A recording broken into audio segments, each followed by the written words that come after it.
Chapter 720. The next day after the Golden Port battle, a group of men was riding their horses through the frozen paddy fields. There were 20 to 30 wooden houses covered in snow. The women and men in the village stepped out of their warm homes to start their day. From the outside, the village looked no different than any other farming village. But this village was something more. It was a place where the Northgard rebels were hiding.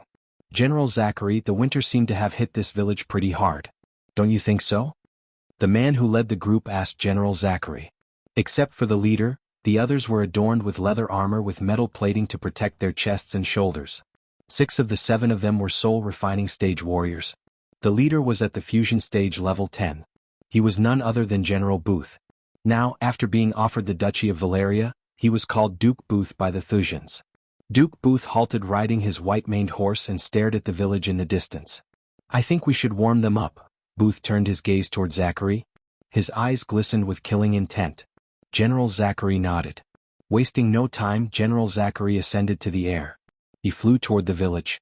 Bring me the village leader and 5 others, Booth said to another soul refining stage general. Burn the rest, Booth said. He was nonchalant. To him, burning this village was no different than having breakfast. He lost count of how many villages he burnt down and how many people he had killed. The villagers didn't notice Zachary hovering in the sky above them. The snowfall made their vision blurry.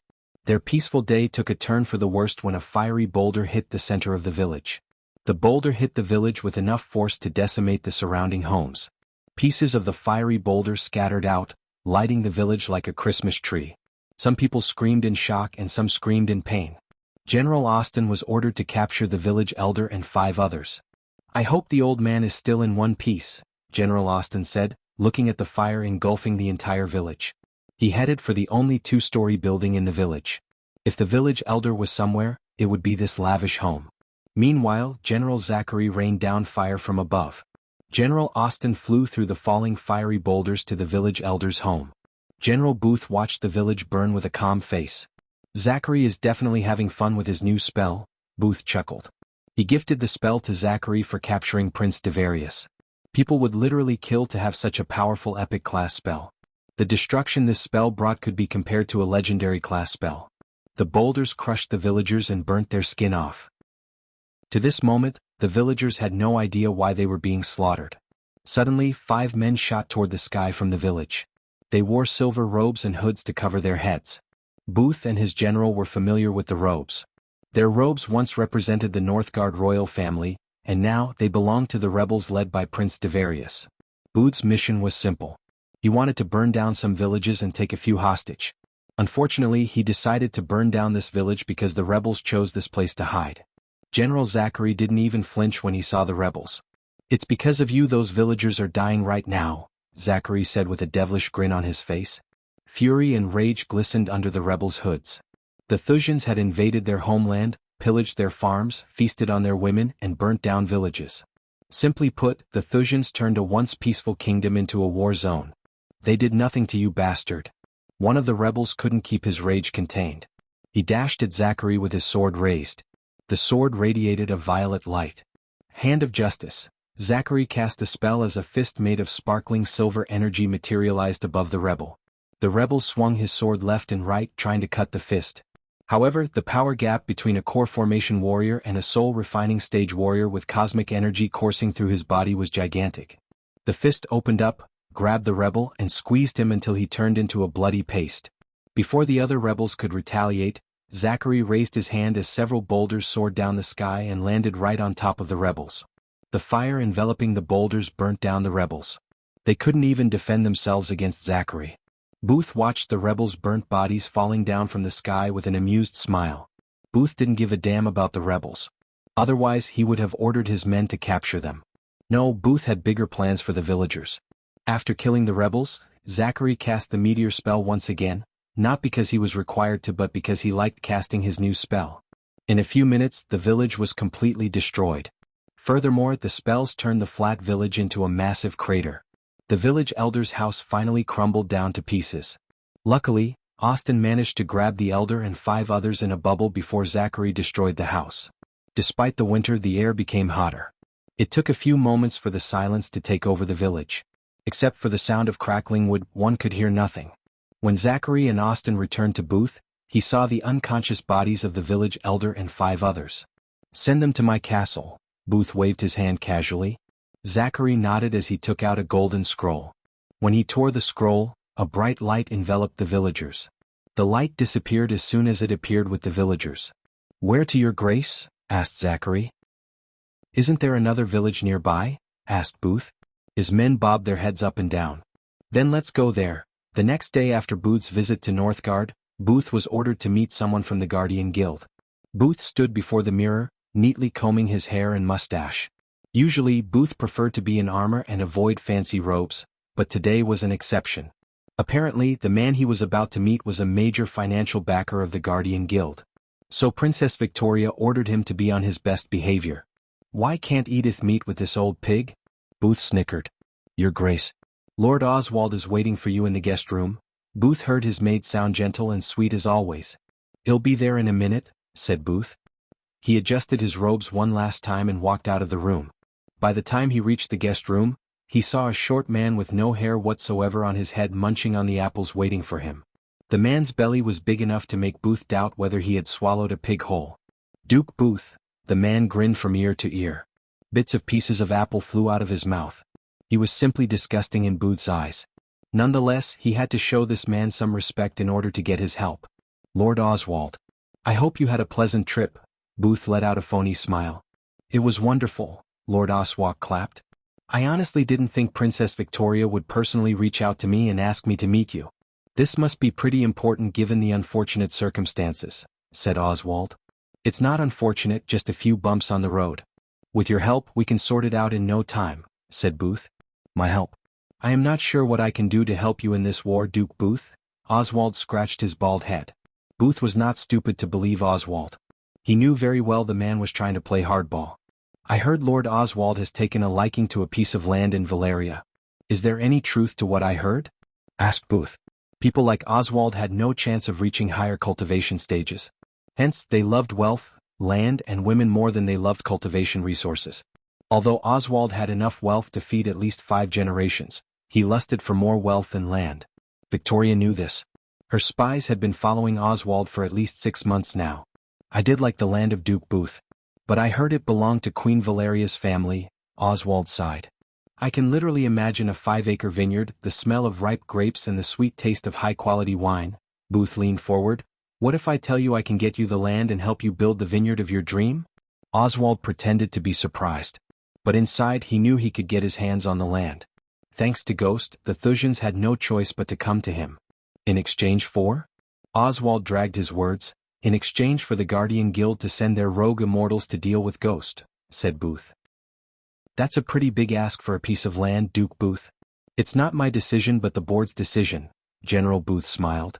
"We both know your capabilities to sway them to your side, Lord Oswald. Also, it's not only about the land, it's power and respect. Let's just assume I can help you. There are 7 others on the board. Convincing them to vote to send an immortal to Thusia to help you win a war that you started first is nothing but impossible." Oswald shook his head. "You've made the impossible possible by rewriting the rules, Lord Oswald. Don't you think the land would go nice with the princess?" Oswald was pleasantly surprised. "What do you mean by that, Duke Booth?" Oswald asked. His jaw almost dropped down. "I mean, once you sway the board to send an immortal to put an end to Ghost, His Majesty would be happy to offer Princess Victoria's hands to your son in marriage. I am pretty sure that's worth more than the votes of your fellow board members. Are you joking with me right now, Duke Booth?" asked Oswald. Booth's smile disappeared from his face. "Do I look like I am joking, Lord Oswald?" Chapter 721. A few hours later, Edith arrived at Booth's castle. The moment Edith entered the guest room, she saw Booth waiting for her with his men. Judging by the dark lines on his face, she could tell the negotiation with Oswald did not go as Booth liked. "Miss Edith," Booth greeted her with a light bow. "How did it go?" asked Edith.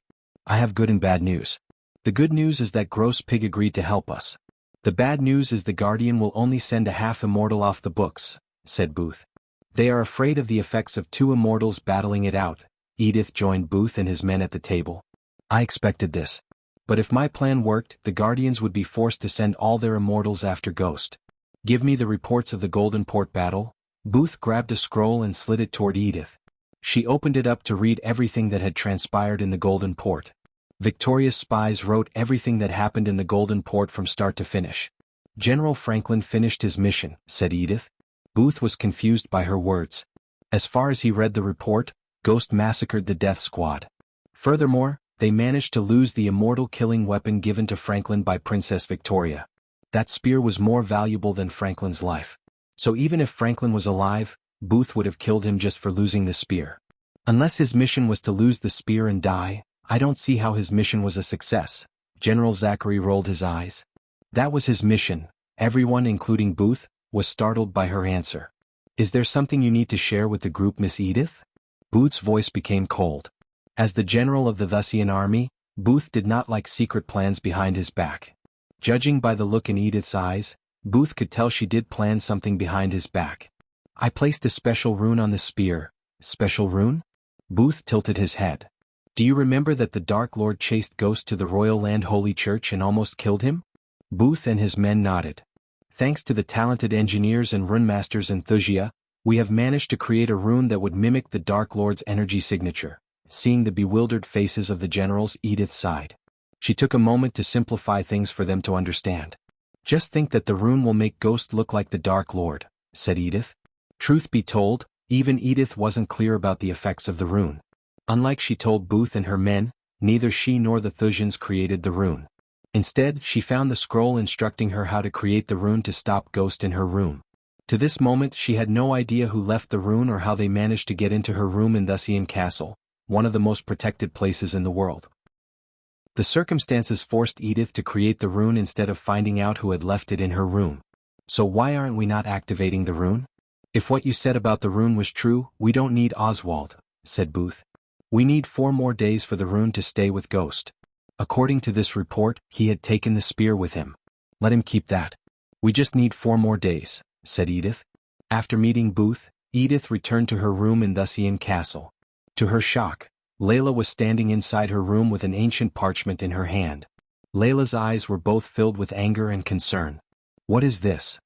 Layla raised the parchment with several runes and instructions written on it. It's nothing. Edith rushed forward and snatched the parchment from Layla. And what the hell are you doing in my room? Isn't it enough for you to stay in the castle? Now you need to stay in my room? Edith snarled. You created something you shouldn't have. You are making things worse for everyone, Edith. Layla's voice was colder than usual.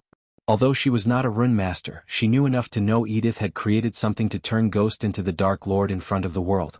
Layla didn't come here to protect only Edith but also Ghost. Seeing Edith stoop to such lengths to save Thusia and the royal family hurt Layla. At least I am doing something. Edith's eyes turned red in anger. You're trying to frame Ghost for being the Dark Lord. He doesn't deserve that. Don't you think Thusia has taken enough from him? You know everything they did to him. Why are you still siding with them? Because Victoria is my friend, Edith stomped the floor. And I am your sister, Layla raised her voice. Do not do this, Edith. If you do this, the Thusians will keep hurting innocent people. Open your eyes, Layla. We are at war and I picked my side. If I don't stop Ghost, he will kill Victoria and her family. I won't let that happen as long as I am alive. This is not the way to stop him. Listen to yourself. This is not you. Layla grabbed Edith's shoulder and shook her. Don't talk to me like you know me, Layla. Layla was stunned by Edith's words for a few moments.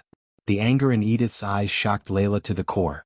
You care about Ghost more than you ever cared about your own family, Edith? Layla gritted her teeth. The temperature in the room suddenly dropped by several degrees. What?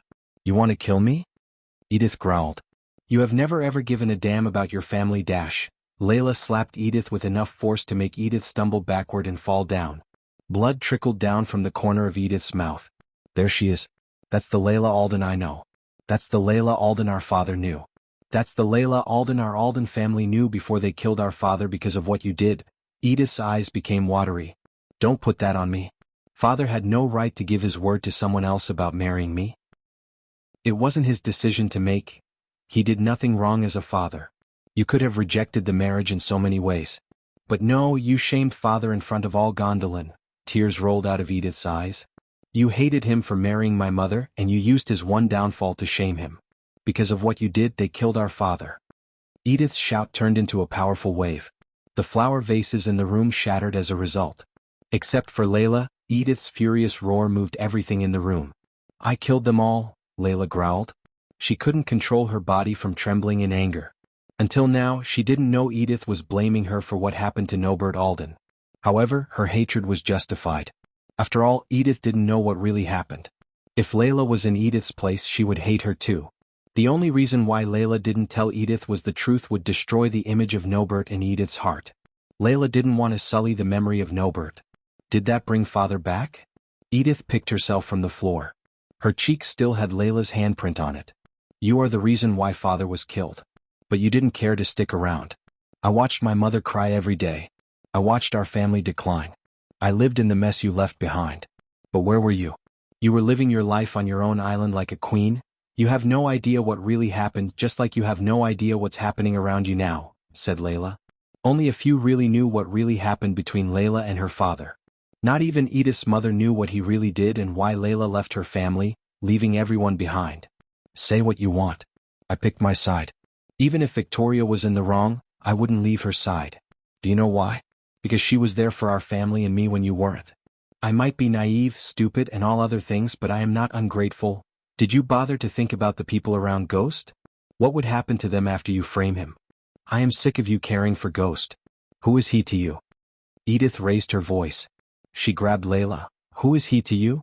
Why are you trying to save him so much? Edith shook Layla as he continuously questioned Layla about the relationship between her and Ghost. Layla clenched her fist. He is the father of my child. The moment these words escaped Layla's mouth, Edith's body tensed. She couldn't believe what she had just heard. Silence fell over the room. What?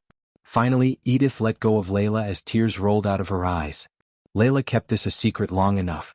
She was already hurt by Edith, so when she kept questioning her about Ghost, Layla couldn't control herself.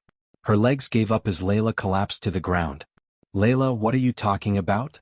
Although Edith was furious at Layla, when she saw the tears in her eyes, Edith couldn't stay mad at Layla.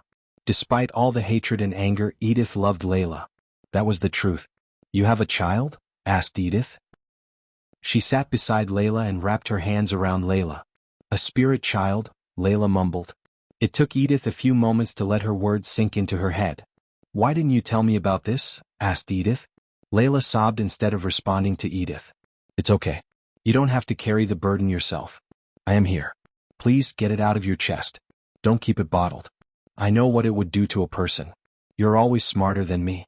Tell me what happened, Layla. Edith wiped off the tears rolling out of Layla's eyes. Eventually, Layla gave up and began to share everything that happened between her and Ghost with Edith.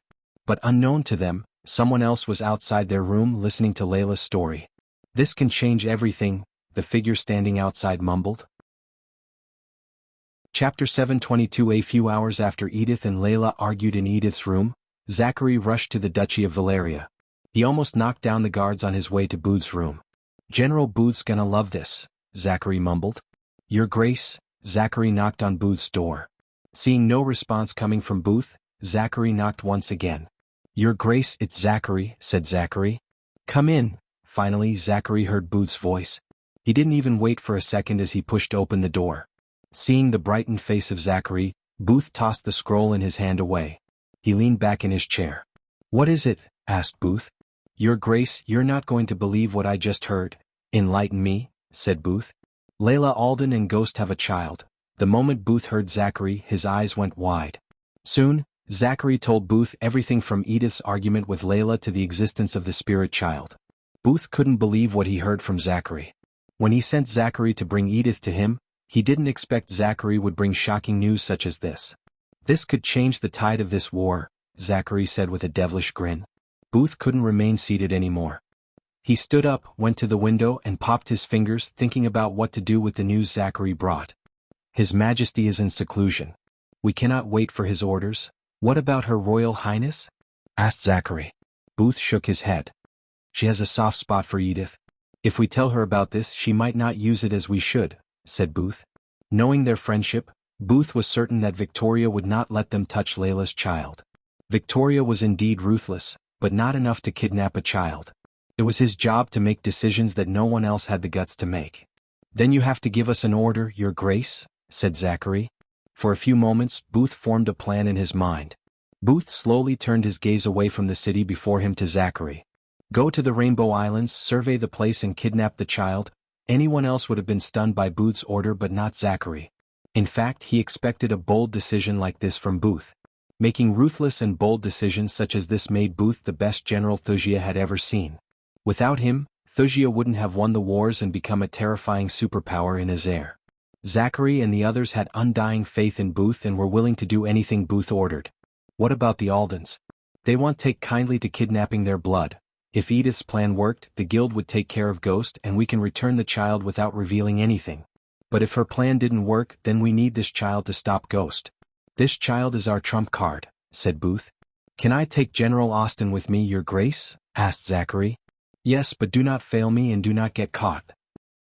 We must keep this under wrap and only use this child if Edith's plan fails, said Booth. Roger that, Your Grace. After Zachary left the room, a devilish grin emerged on Booth's face. This time I will cut your head and make sure you stay dead, Abras, Booth grinned. Until Princess Victoria told him about Ghost, he thought he killed Abras. To be honest, Booth didn't even remember Abras. If he had known Abras would not only survive but also become a half-immortal, he would have severed Abras' head. It was a mistake Booth regretted to this moment. However, Zachary brought a solution to fix all the mess caused by Ghost. You might be a half-immortal. But now, I know you're also a father. You shouldn't have entered into this war with a child, my dear boy. You're gonna wish you stayed away from Thusia, Booth laughed. While Zachary and Austin were heading toward the Rainbow Islands, Queen Valeria summoned Victoria to her room. The room was elegantly arranged. The fireplace in the corner radiated a gentle warmth.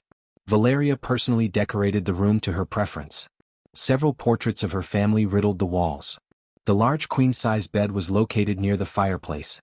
The moment Victoria entered the room, she was welcomed by a gentle motherly embrace from Valeria. You must be tired. Come sit here with me. Valeria dragged Victoria to the comfy sofa set. She forced Victoria to sit beside her. Did you have your breakfast? Asked Valeria. We lost the Golden Port, Mother. I think breakfast can wait, said Victoria. They have won a battle, yes. But we are fighting a war. A single battle won't decide the result. Valeria gently placed her hand on Victoria's shoulder. Just a single glance was enough for Valeria to know how much pressure Victoria was under. The kingdom of Thusia was prepared to fight armies but not a half-immortal.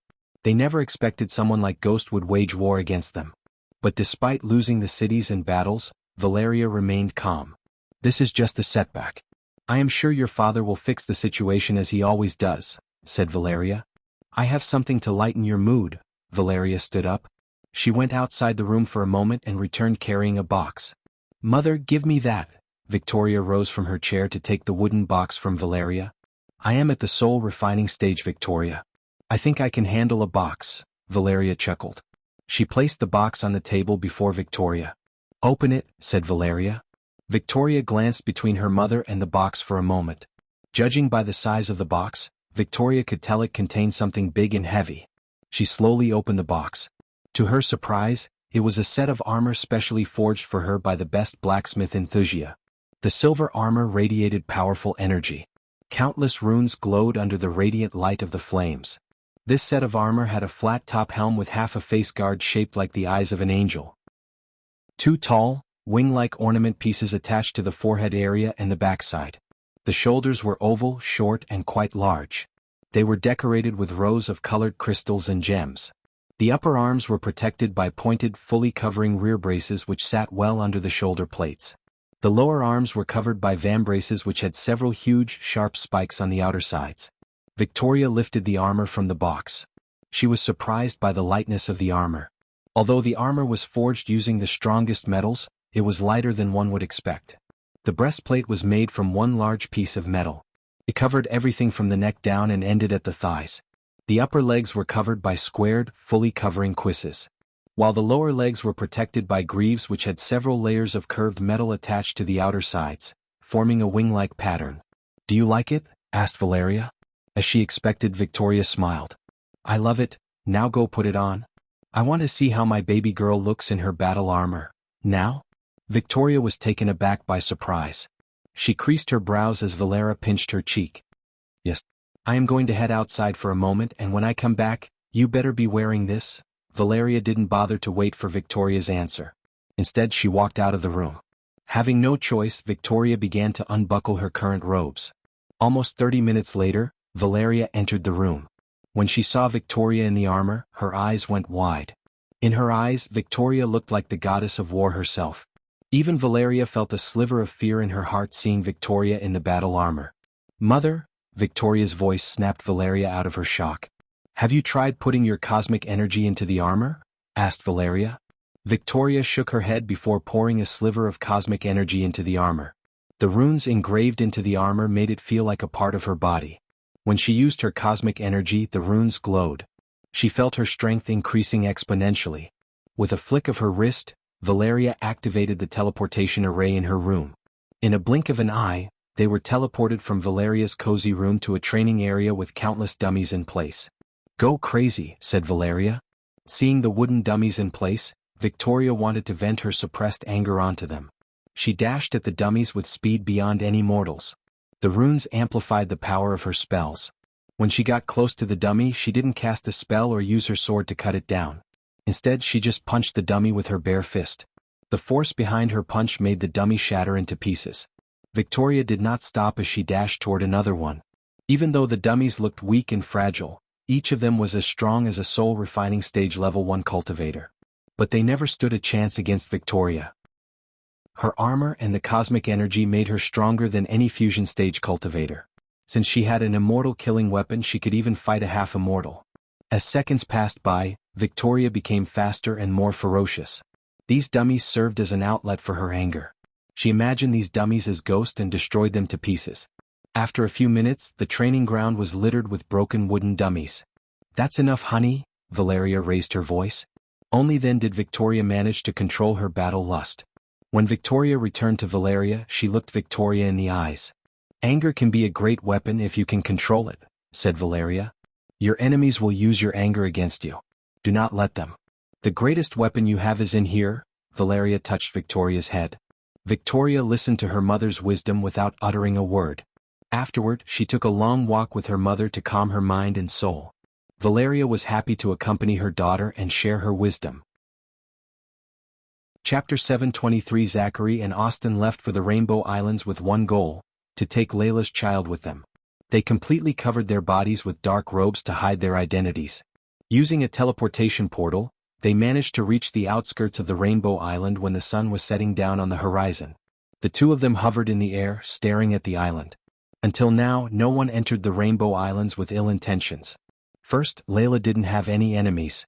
She was a pretty private, secluded person. Second, no one wanted to piss off a powerful fusion stage cultivator like Layla Alden.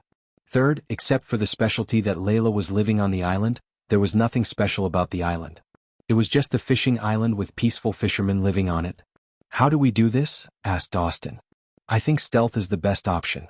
Let's wait for nightfall and we strike," said Zachary. "Meanwhile, it's better if we do some recon," Austin nodded. The two of them slowly flew toward the island. Since the people living on the island were just simple fishermen, they didn't sense Austin and Zachary. They flew through the canopy and used the forest to hide. The two of them made their way toward the mountain peak where Layla Alden lived. Instead of flying, they chose to move towards it fastly. "According to my guys, she has 2 disciples on this island," said Austin. "Johanna and Narita. 2 orphans. Picked up from the streets and raised by Layla. How strong are they?" asked Zachary. "Before the void effect, they were seen at soul refining stage level 3, said Austin. "It's safe to assume they are a couple of levels higher now," Austin nodded. The forest was deadly silent. Except for the sound of crickets and the twigs breaking under Austin and Zachary's footsteps, they heard nothing. "Can you believe Ghost banged Layla?" "Lucky bastard," Austin exclaimed. "He didn't. He soul walked her." "They must have been stuck in some weird situation to go for that," said Zachary. The two discussed Ghost and Layla while moving through the forest. "What's the plan if anyone finds us? Are we allowed to kill them or just knock them out?" asked Austin. "No killing. We don't want any of this to come biting our asses later." Eventually, the two of them reached the base of the mountain.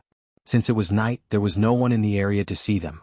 All the inhabitants of the island went to sleep. Austin and Zachary slowly ascended toward the mountain's top. They saw a cave opening at the top leading into the mountain where Layla lived. To their surprise, the moment they climbed to the top of the mountain, they saw 2 young girls at the cave entrance with Venus. Austin and Zachary suppressed their auras. Therefore they were bewildered. They had no idea how the two girls sensed them.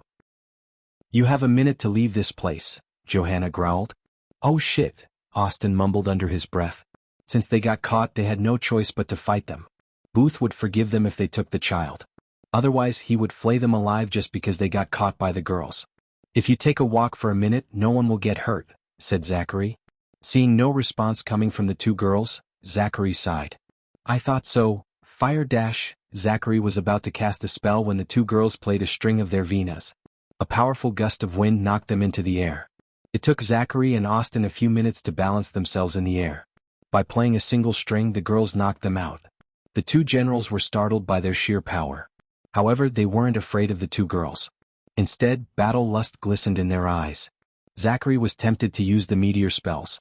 However, he controlled himself, imagining the destruction it would cause. He wanted to take the child alive.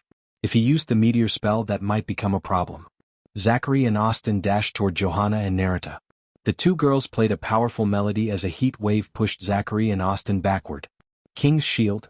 Zachary and Austin cast a defense shield. A bright light shot out of Zachary and Austin, forming an energy shield in the shape of a crown. The energy crown surrounded them. With the shield around them, Austin and Zachary slowly pushed forward. On the other hand, Johanna and Narita ascended into the air with their Venas. They continued to play the Venas. Each time they struck a chord, a powerful wave of energy hit the shield around Zachary and Austin. When the shield and the wave clashed, the shield formed several cracks. The powerful melody reverberated through the air, waking the animals in the forest. Even the snowfall seemed to have been stopped by the melody. While Zachary was keeping the shield up, Austin summoned his silver spear. He threw the spear through the energy waves produced by the two girls. As soon as the spear left his hand, another one materialized in his hand. The spear he threw soared through the air and penetrated the ground several inches away from Johanna. Suddenly, the spear exploded, temporarily stunning the two girls. They did not expect the spear to explode. Before the two girls could retaliate, Austin darted forward like an arrow with the spear in his hand. He quickly closed the gap between him and the girls. As soon as he got close to them, the girls lost their advantage. Austin swung his spear left and right. Ah! The spear cut Johanna's hand. He wanted to stab the girl through her heart, and he almost did when Narita struck a chord to push him back. Johanna gritted her teeth and struck the string as another powerful wave blasted Austin away. The two girls had the chance to take the battle to a different area. However, they always looked over their shoulder at the cave opening as though they had something to protect. Zachary smiled. Judging by their look, it was obvious the spirit child was inside. Meanwhile, Austin rapidly threw the spear toward them and made them explode. This time the girls quickly formed golden shields around them. Every time a spear exploded, it created a crack in their shields. Zachary and Austin put the two girls in defense as they moved closer and closer to the cave's mouth. Starfire. Zachary raised his arms, casting a spell. The cosmic energy shot out of his body, forming a giant star above them. The star fired several arrows engulfed in fire at the girls. These arrows penetrated their shields as more and more cracks formed in the shield. Johanna began to play the Vina faster. The gentle melody put the animals in the forest back to sleep. Their music created a ripple in the sky. Soon, Zachary and Austin felt being pulled up into the sky. They resisted the pull by using cosmic energy. A thin veil of violent energy enveloped their bodies. Austin gritted his teeth. He poured his cosmic energy into the spear. As a result, the spear trembled uncontrollably. Arg! Austin roared, raising his spear in the air. Johanna and Narita saw multiple spears appear around Austin. They all slowly turned their pointy ends at them. In a blink of an eye, all the spears shot toward them. The golden shield withstood a couple of spears, but when the fifth one hit the shield, it shattered into millions of tiny specks of golden light. The backlash sent Narita and Johanna stumbling back. This time, Zachary did not allow them to fight back. He dashed forward, conjuring a sword made of red-hot flames. Zachary left a fiery trail behind. Austin immediately dashed away from Zachary's path, but not before he dipped his spear in flames radiating from the sword. He threw the flaming spear. The spear exploded as countless flaming pieces hit Narita and Johanna. Narita and Johanna almost lost their grip around the Venas. The specks of fire burned through their clothes and skin. They couldn't even scream as Zachary swung his fiery sword left and right. These flames were not just typical flames but flames created by cosmic energy. Each of Zachary's swings was precise and deadly. He cut the Venas in half like a hot knife through butter. A light bright enough to make all of them shut their eyes tight appeared from the two Venas. Immediately Narita and Johanna coughed up blood. When the light disappeared they fell down to the ground. Austin did not spare them as he landed on Narita's back and stomped her. "Hey," Zachary yelled. "I am just knocking her out." Austin grinned devilishly. "Bastard." Johanna screamed only to get a boot to her face. Austin enjoyed beating up the two girls. Narita tried to crawl toward the cave mouth to stop the two, but everything turned darker when Zachary kicked her head. She was knocked out cold. Austin turned around to see the two girls. He was tempted to throw them down from the mountain. "We are not killing them," Zachary growled. "Sisters." Suddenly they heard a child's voice resonate in the cave. The voice was sweet and gentle yet domineering at the same time. Zachary felt a strange power in the voice. The voice snuffed out the flaming sword in an instant. A sliver of fear emerged in his heart for some reason. He slowly stepped into the dark cave, followed by Austin. The two of them tried not to make any sound. "Where are you?" The child's playful voice echoed through the cave. "Is it only me or this kid is kind of freaky?" asked Austin. Just like Zachary, Austin too felt a strange power in the child's voice. The closer they got to the end of the cave, the louder footsteps sounded. The child's chuckle kept echoing through the cave. The two of them never thought a chuckle would freak them out. Ignoring the fear in their hearts, they kept walking deeper into the cave. Taking the child with them might put an end to Ghost's terrorizing reign. Compared to Edith's plan, Zachary liked threatening Ghost with his child more. Chapter 724. Michael was busy dealing with the aftermath of the Golden Port battle. At that Northgard, he was in a room filled with sacks of grain, artifacts, food, crates of potions and pills and gold coins. Everything in front of him was his share of the Golden Port warehouse. Michael kept everything in the dark forest. "My lord," Azazel appeared behind Michael. "What is it?" asked Michael without even turning around. His mind was occupied with future plans. "Lady Alden has told Edith about you and her." Azazel's words brought Michael out of his thinking. He turned around with a frown. Since Layla wore the necklace given by Michael, Azazel watched everything that had transpired between Layla and Edith. Unfortunately, Michael had no idea Zachary and Austin kidnapped the spirit child to threaten him. "Why did she do that?" asked Michael. He followed Azazel behind to the surveillance room. With a flick of his wrist, Azazel replayed the recording of Layla and Edith. Michael watched the scene without blinking an eye. Looking at Layla argue with Edith, he was surprised. He never expected Layla to slap Edith literally. This was the second time Michael had seen her lose her calm and composure. Truth be told, Michael didn't think he could hate Edith more. Anyone with half a brain could tell Layla was not at fault with her father. It was obvious to Michael Norbert had done something to deserve Layla's wrath. But her family matter was not Michael's concern. By telling Edith what had happened between him and her, Layla had given something that could be used against both of them to Edith, a lackey of Victoria. "Azazel, go to the Rainbow Island and make sure everything's fine," Michael immediately ordered Azazel. "As you wish, my lord." Azazel knew the urgency of the matter. Hence, he quickly bowed and disappeared from Michael's sight. While Azazel was on his way to the Rainbow Islands, Michael headed for the Pocket Dimension to meet Elidar. Meanwhile, Gaia was in the southern continent in her Dark Queen armor. She met Corey to get a report of the Golden Port battle. Since they achieved an overwhelming victory, Gaia ordered all the crew to take a day and celebrate as they saw fit, except the crew of Big Bertha. They were allowed to do anything to enjoy their day except drinking. Michael was strict about the booze policy. If anyone in his crew got drunk, he would throw them overboard. Why? Because Michael wanted them sane and clear-headed all the time. Gaia called Corey to the upper deck. She enjoyed the peace and calm of the sea around her. Winter had hit the entire world at the same time. However, the southern continent wasn't as cold as Azer or Elon. Corey approached Gaia wearing a thick fur coat. The upper deck was empty since the crew was enjoying their day on the deck below them. "How many ships have we lost?" asked Gaia. 30 to the storm and 20 to the Thusians." 30 to the storm? Seriously? Gaia shook her head. She was disappointed in the pirates. "We have taken control of almost 400 Thusian ships. But my lady, we lack the manpower to man those ships," said Corey. "I took the initiative to recruit more pirates. It takes some time, but we will have enough men in a month or two." "Good. If it wasn't for the storm and lack of crew, Corey could have captured more Thusian ships." Using the raging storm to their advantage, many Thusian ships escaped Golden Port. That was the reason they were only able to capture 400 ships. "Can I ask you something, my lady?" asked Corey. Gaia nodded. "Who were those people who fought that giant dragon? Are they our allies?" "You could say that. Were you afraid? Afraid of dragons?" Gaia chuckled. "Kinda," Corey nervously smiled. "Then I hope you can overcome your fears sooner than later." After dealing with the things in the southern continent, Gaia left for King Gunnar's castle. When she arrived at the room where they planned everything, she saw Yagner, Prince Devarius, and General Bryce waiting for her. Prince Devarius was trembling as his eyes were bloodshot. Judging by the look, Gaia could tell something had happened in Northgard. "What happened?" asked Gaia. "The farmlands and villages in Northgard." Yagner hesitated to finish his sentence. "They ravaged the places, burnt many and took some villages hostage. Then what are we waiting for?" "General Bryce, gather our men," Gaia ordered General Bryce. Prince Devarius felt somewhat relieved. A small part of his mind was expecting her to delay the attack on Northgard and focus on Thusia. But on the contrary, she immediately ordered General Bryce to gather the men.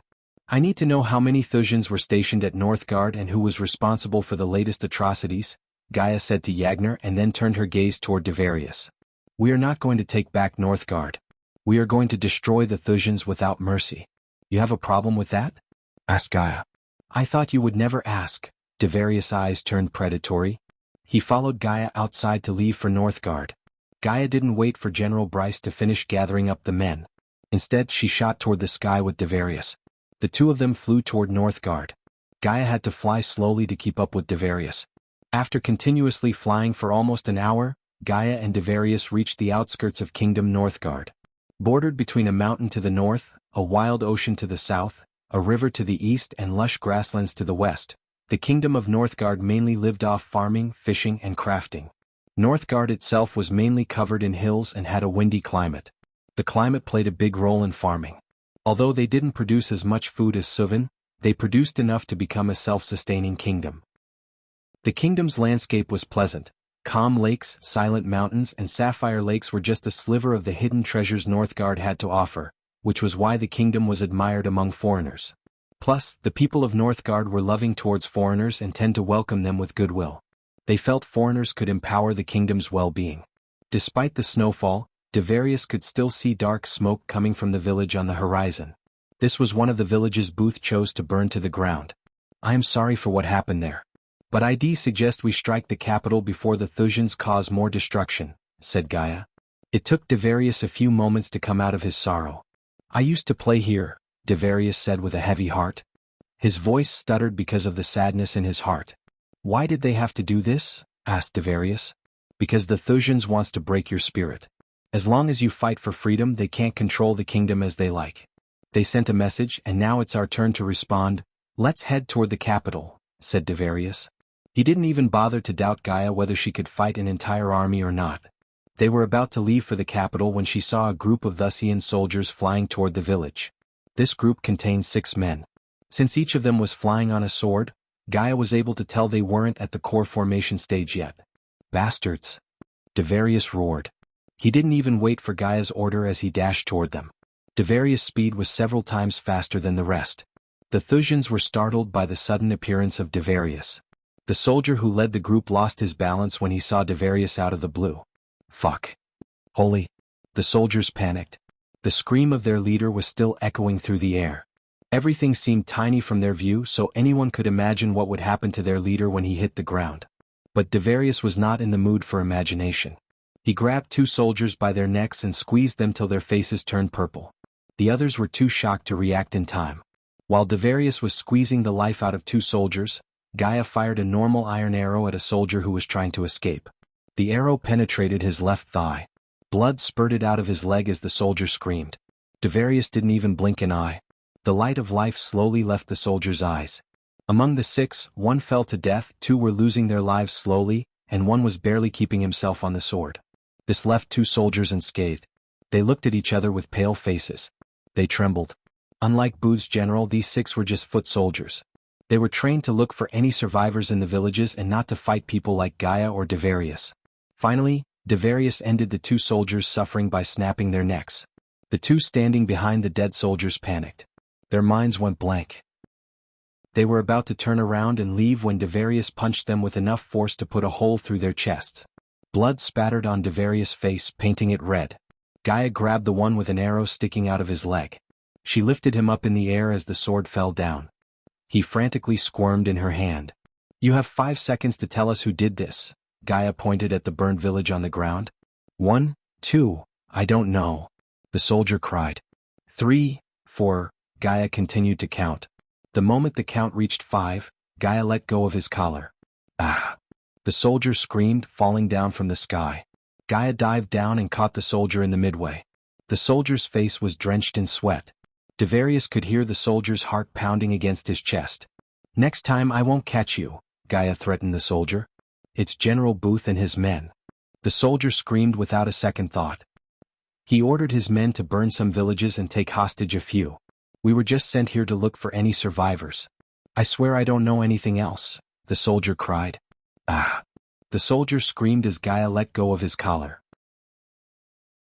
Chapter 725, Don't lose your shit when we are in the capital. "Can you do that and follow my orders?" asked Gaia. Devarius nodded his head. The two of them began to head toward the capital. "What that bastard Booth was doing here?" Devarius growled. "He could have sent his men to do all this. Why was he here?" Devarius pondered. "Maybe he needed a win after what we did to the Golden Port," said Gaia. Eventually, after almost 2 hours, they arrived at the capital of Northgard.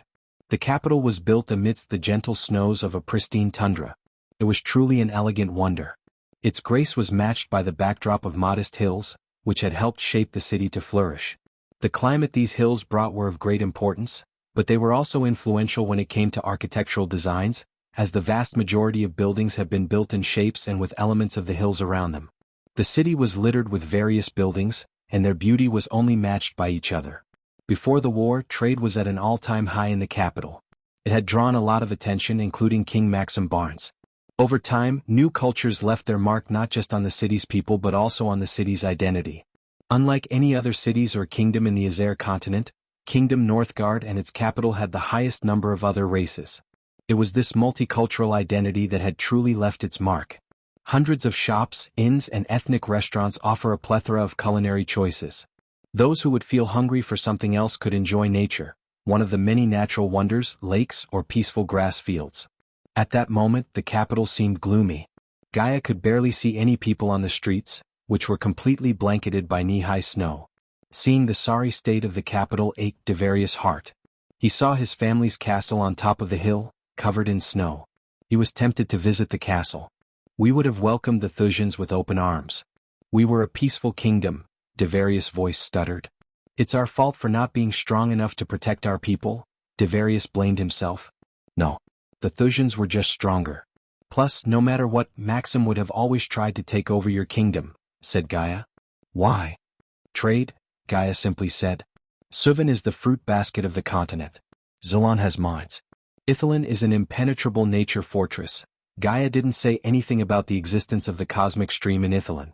And Northgard, he targeted it for trade. A trade that would take a year through the Golden Port could be made in 3 or 4 months through Northgard. Besides, the only bridge to reach Ithalin by land is connected to Northgard. Her words made perfect sense to Devarius. Ithalin people may have accepted the Thusians and even celebrated King Maxim, but the Northgard people had rooted pride. They would never accept the Thusians. As long as they resisted the Thusians, they would continue to suffer. The only way to end this was killing Maxim Barnes. "What's the plan, General Elia?" asked Devarius. "It's getting repetitive. We go to a place, kill the army station there and take over the place. Rinse and repeat," Gaia sighed. "So what do you suggest we do? We can't rush into the city anyways. We still have no idea where the Thusians are keeping the villagers they captured. Go get captured.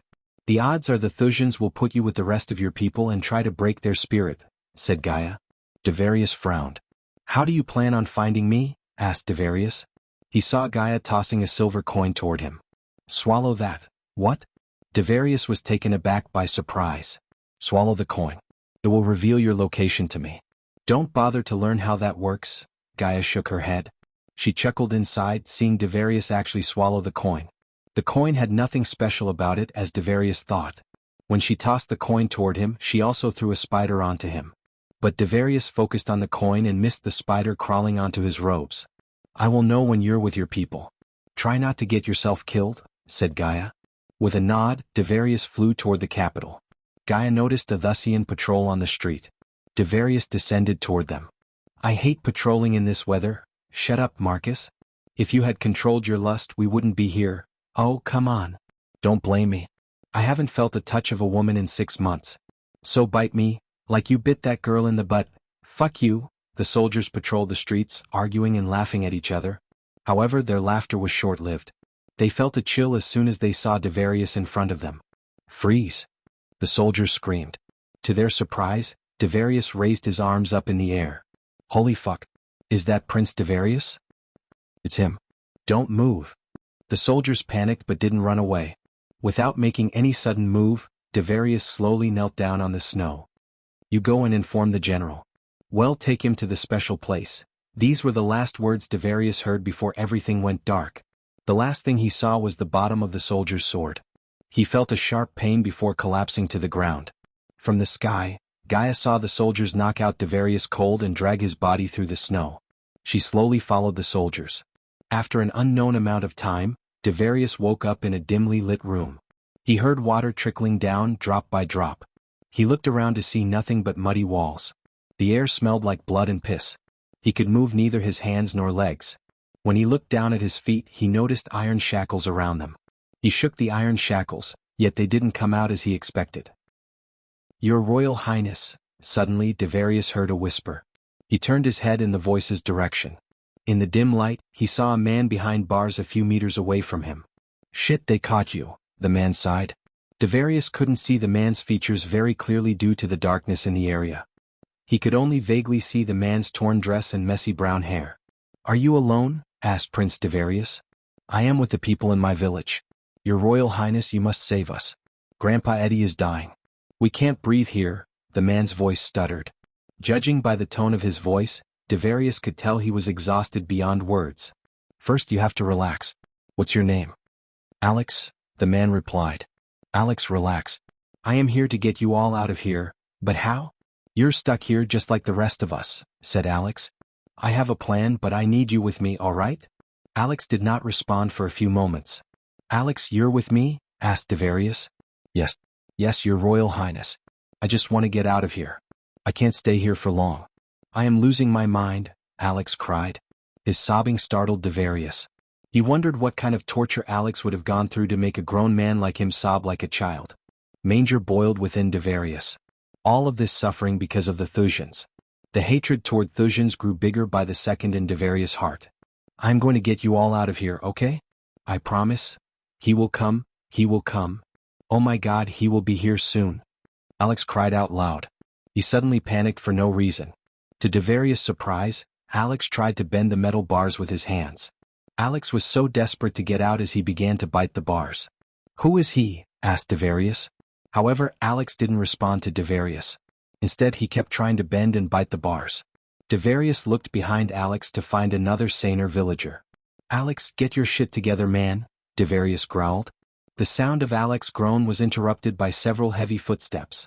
As soon as Alex heard the footsteps, he frantically crawled back into the darkest corner of his cell. Devarius leaned back, waiting for the soldiers to approach him. I hope you come to my rescue again, General, Devarius mumbled under his breath. Soon, Devarius saw several shadows in the dim light. They slowly made their way toward the cells. Here he is, my lord, Devarius heard some voices. Unfortunately, he couldn't see their faces in the dim light. A group of soldiers opened the iron door to his cell. Thanks to the torches in their arms, Devarius finally saw their faces. Although he recognized none of them, the blonde-haired youngster in fancy robes seemed familiar for some reason. The soldiers around the youngster were armed to the teeth. It was apparent to Devarius that this guy was someone important. The Prince of Northgard. How the mighty fall, the youngster chuckled. He approached Devarius step by step. Devarius wanted to slap that smirk off of his face. You know, my soldiers told me you surrendered yourself.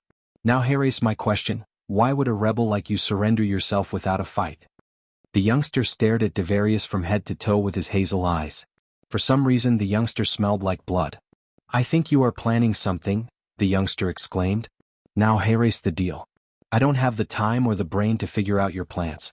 So I am going to go into the next cell and start taking heads one by one until I hear your plans. Devarius remained silent as the young man turned around and left his cell. As he said this to Devarius, he ordered his men to open the cell where Devarius saw Alex. Devarius heard the villagers groan as though they were unable to speak. No, no, no. Alex screamed. Devarius gritted his teeth. It'd be a good time for you to show up, Elia, mumbled Devarius. Meanwhile, the youngster chose his target. It was an old man who looked as thin as a stick. The youngster dragged the old man by his neck until Devarius was able to see him clearly. The young man unsheathed his sword from the sheath dangling on his waist. He raised the sword in the air. Wait! Devarius shouted as the young man stopped his swing just a few inches away from the old man's neck. Diddle diddle. A sweet voice echoed through the underground. The soldier immediately tensed up. A smile formed on Devarius' face seeing a shadow of a girl in the walls. Who is that? The young man asked his men. The footsteps sounded louder and louder with the passing seconds. You wanted to know about my plan, right? This is it, Devarius laughed. Chapter 726, We are so little, Gaia's voice echoed through the cave. The soldier who went to check on her came flying. He left a trail of blood on his way. Devarius saw blood splatter on the metal walls and the iron bars. The soldier didn't even scream. He looked closer at the body to see a hole in his chest. Following the soldier's body, something else came flying. The youngster reacted, quickly catching the object. But when he saw the thing in his heart, his face lost its color. A bloody heartbeat in his hand. It took the heart a minute to finally stop beating. She is going to kill you all and it won't be pretty, Devarius laughed. The soldiers around the young man panicked. Her shadow grew closer and closer to them. The youngster lost interest in the old man. He threw him away. How did she get in here? The soldiers mumbled. Who is she? Asked another soldier. They prepared themselves for a fight. Finally, Devarius saw Elia stepping out of the darkness into the light. Blood trickled down from her fist. She crackled her neck. Nice place for a prison, Gaia said looking around. Go kill her. The young man pushed a soldier in her direction. The poor soldier panicked. Still he obeyed his order. None of them could tell how strong she was. However, Gaia soon answered their question by grabbing the soldier by his neck and snapping it without breaking a sweat. She tossed the soldier's body aside like trash. Seeing her kill the soldier so effortlessly, the soldier freaked out. Although they had numbers, none thought they could take on the girl. Who the fuck are you? Gaia asked the youngster. She slowly stepped toward him through the muddy floor. But when she was just a couple of meters away from the young man, a cage dropped from above out of nowhere, enclosing her within. Devarius' bright grin froze on his face. Even Gaia was surprised. The iron bars glowed as countless intricate runes radiated faint red light. Gotcha bitch, the young man exclaimed. The soldiers around him were bewildered. Gaia stood within the cage without moving an inch. She tried to grab the bar, but the moment she touched the glowing bars, they burned her hands. The golden-haired young man stepped forward with a bright smile. He walked around the cage for a few moments. He enjoyed seeing Gaia trapped within the cage. Gaia looked above at the ceiling to see several runes glistening. Bright beams of light shot from each rune, forming the cage around her. For some reason, she quickly thought of Edith when she saw the runes.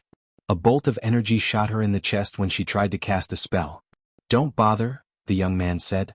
He was extremely proud of his achievement here. His glimmered with arrogance and pride. Despite his core strengthening stage cultivation, he was able to trap a fusion stage cultivator. He couldn't wait to show this gift to his uncle. Seeing Gaia trapped in the cage, Devarius was speechless. The light of hope in his heart slowly faded away. You didn't expect this, did you? Asked the young man. We were expecting you. But thank you for bringing us the prince. He's a cherry on top of a delicious cake like you. The youngster licked his lips. Why are you being silent? I won't hurt you, at least not yet. After the shit you pulled in the Golden Port, could you blame us for wanting to rip you to shreds? The young man said while walking around the cage. Gaia remained calm despite her situation. Who are you, bastard? Devarius shouted. He thought distracting the young man might give Elia a chance to break out of the cage. Instead, the young man signaled his lackey, wordlessly telling him to shut Devarius up. The young man was no longer interested in Devarius. He caught a bigger fish. Are you wondering the same? Asked the young man. I don't give a fuck who you are. You're gonna die anyways. After seeing Gaia getting trapped inside the cage, the soldiers gained courage and valor. They all had a smirk on their faces. Devarius saw a soldier walking toward him, cracking his knuckles. The moment the soldier arrived in front of Devarius, the soldier punched Devarius in the face. "You punch like a little girl?" Devarius spat the blood out. The soldier punched Devarius again with more force behind his fist. "The woman in my kingdom punches harder than you," Devarius ridiculed the soldier. The soldier trembled in a fury.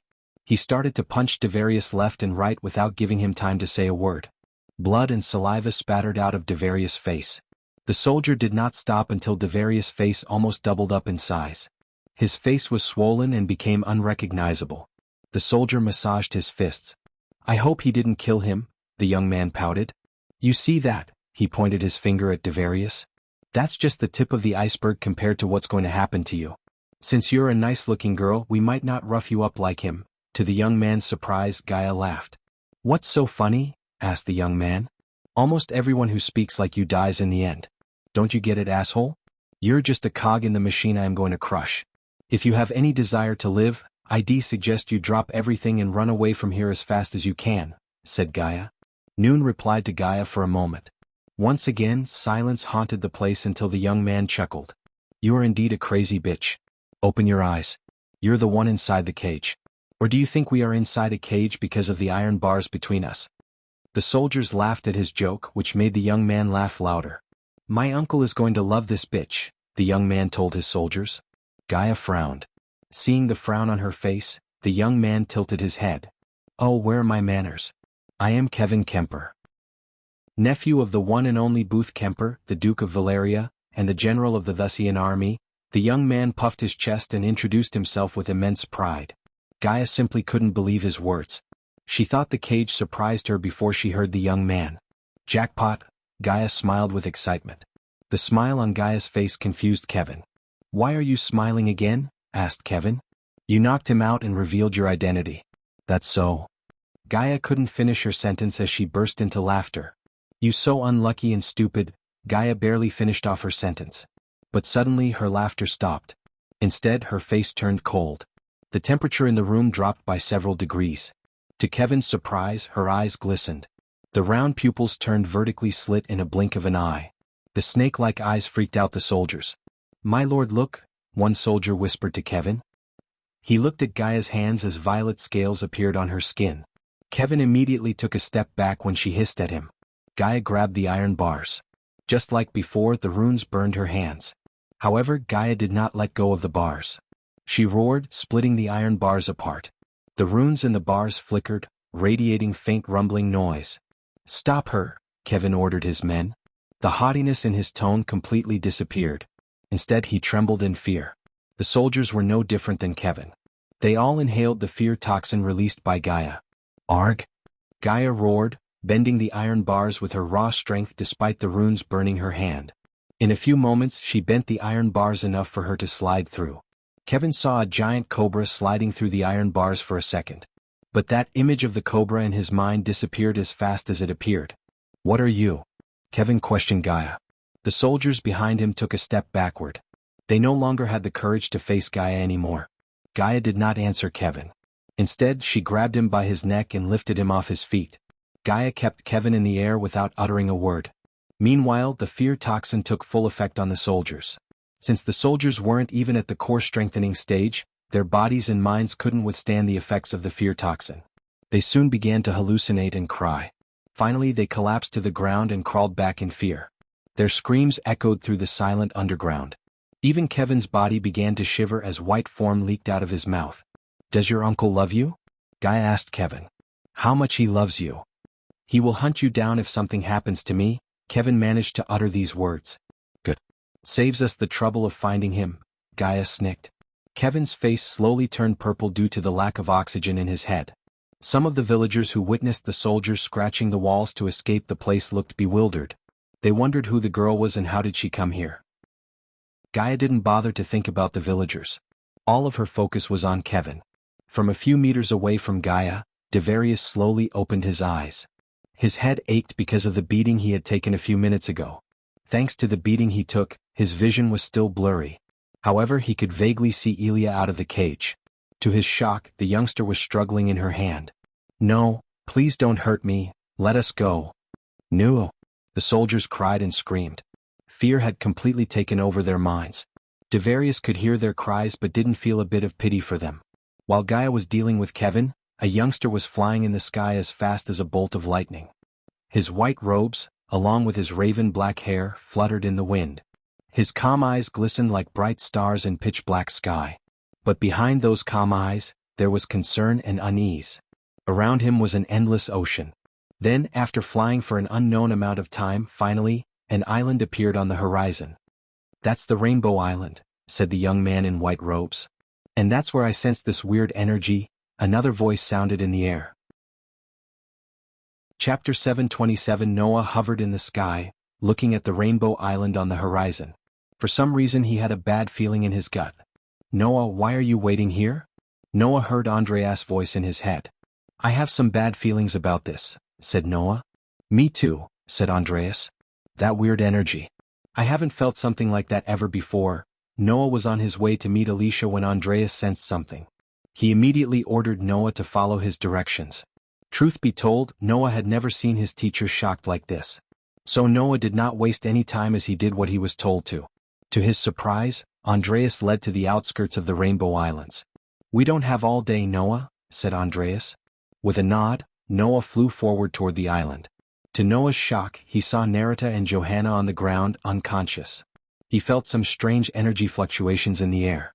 Judging by the look of the ground, Noah could tell a decisive battle had occurred here. Noah quickly landed beside Johanna and Narita. "Miss Johanna, Mas Narita," Noah called out to them. He gently shook their shoulders but they didn't respond. Noah placed his finger on their necks, sensing their pulses. Fortunately they were alive. Noah was about to retrieve healing potions from his space ring when Andreas materialized before him. "Don't wake them up. I sense something inside. Let's go check first." "What about them?" "They can tell us what happened here once we wake them up," said Noah. "And might stop us from investigating the place." "You know I am right, so come." Andreas gestured at Noah to stand up and follow him into the cave. Having no choice, Noah followed behind Andreas. The place looked somewhat different than the last time Noah visited. He met Layla to give her the Witcher stone. While walking into the cave, Noah noticed countless scribbles on the wall. They all looked weird and quirky like a child's painting. The further he walked into the cave, the more Noah felt the strange energy in the air. Andreas and Noah made their way forward in silence. "What in the hell is that?" asked Andreas, looking at the glimmering tear in the space itself. The tear pulled both of them into it. Noah resisted the pull as Andreas moved closer to inspect it. "A realm tear," said Andreas. "Something happened here." "No shit," said Noah with a hint of sarcasm in his tone. Noah joined Andreas in front of the realm tear. This was the first time Noah had seen one. "Is it like a portal?" asked Noah. He was tempted to touch and look through the tear but he controlled himself. No. The very fabrics of space and time itself had been torn by something. "We need to know what happened here." Andreas' voice became extremely grave. "Then we have to wake those two up. They can give us the answers we want," Noah suggested. "Yeah, but let's look around first. I have a feeling our friend Layla was hiding something big in here." Andreas began to float around the cave. Noah lit all the torches hanging on the walls with a snap of his finger. He brought the light back to the cave. They were able to see things more clearly in the light. Noah saw candles, meditation mats, books and a few scrolls in the cave. As he was looking around the cave he was taken aback when he saw a cradle in the corner of the cave. "This is getting interesting." Andreas floated toward the cradle. Noah followed Andreas behind. The walls behind the cradle had lots of scribbles of a child. "Ouch!" Noah jumped as a bolt of electricity ran through his body when he touched the cradle. "It zapped me." Noah rubbed his palm. But when Andreas' ghostly hand touched the cradle, Andreas' whole body shivered. He immediately closed his eyes, feeling a powerful, strange energy around the cradle. In his entire life he had only experienced this feeling one time. He thought he had forgotten this feeling but the answer was no. It was so long ago as Andreas almost forgot. "Teacher," Noah called out to Andreas. He waited for Andreas to open his eyes. "A spirit child," mumbled Andreas. A spirit child was here. Noah was no stranger to the concept of a spirit child. Andreas made Noah read thousands of books. Thus Noah knew quite a lot. Noah frowned.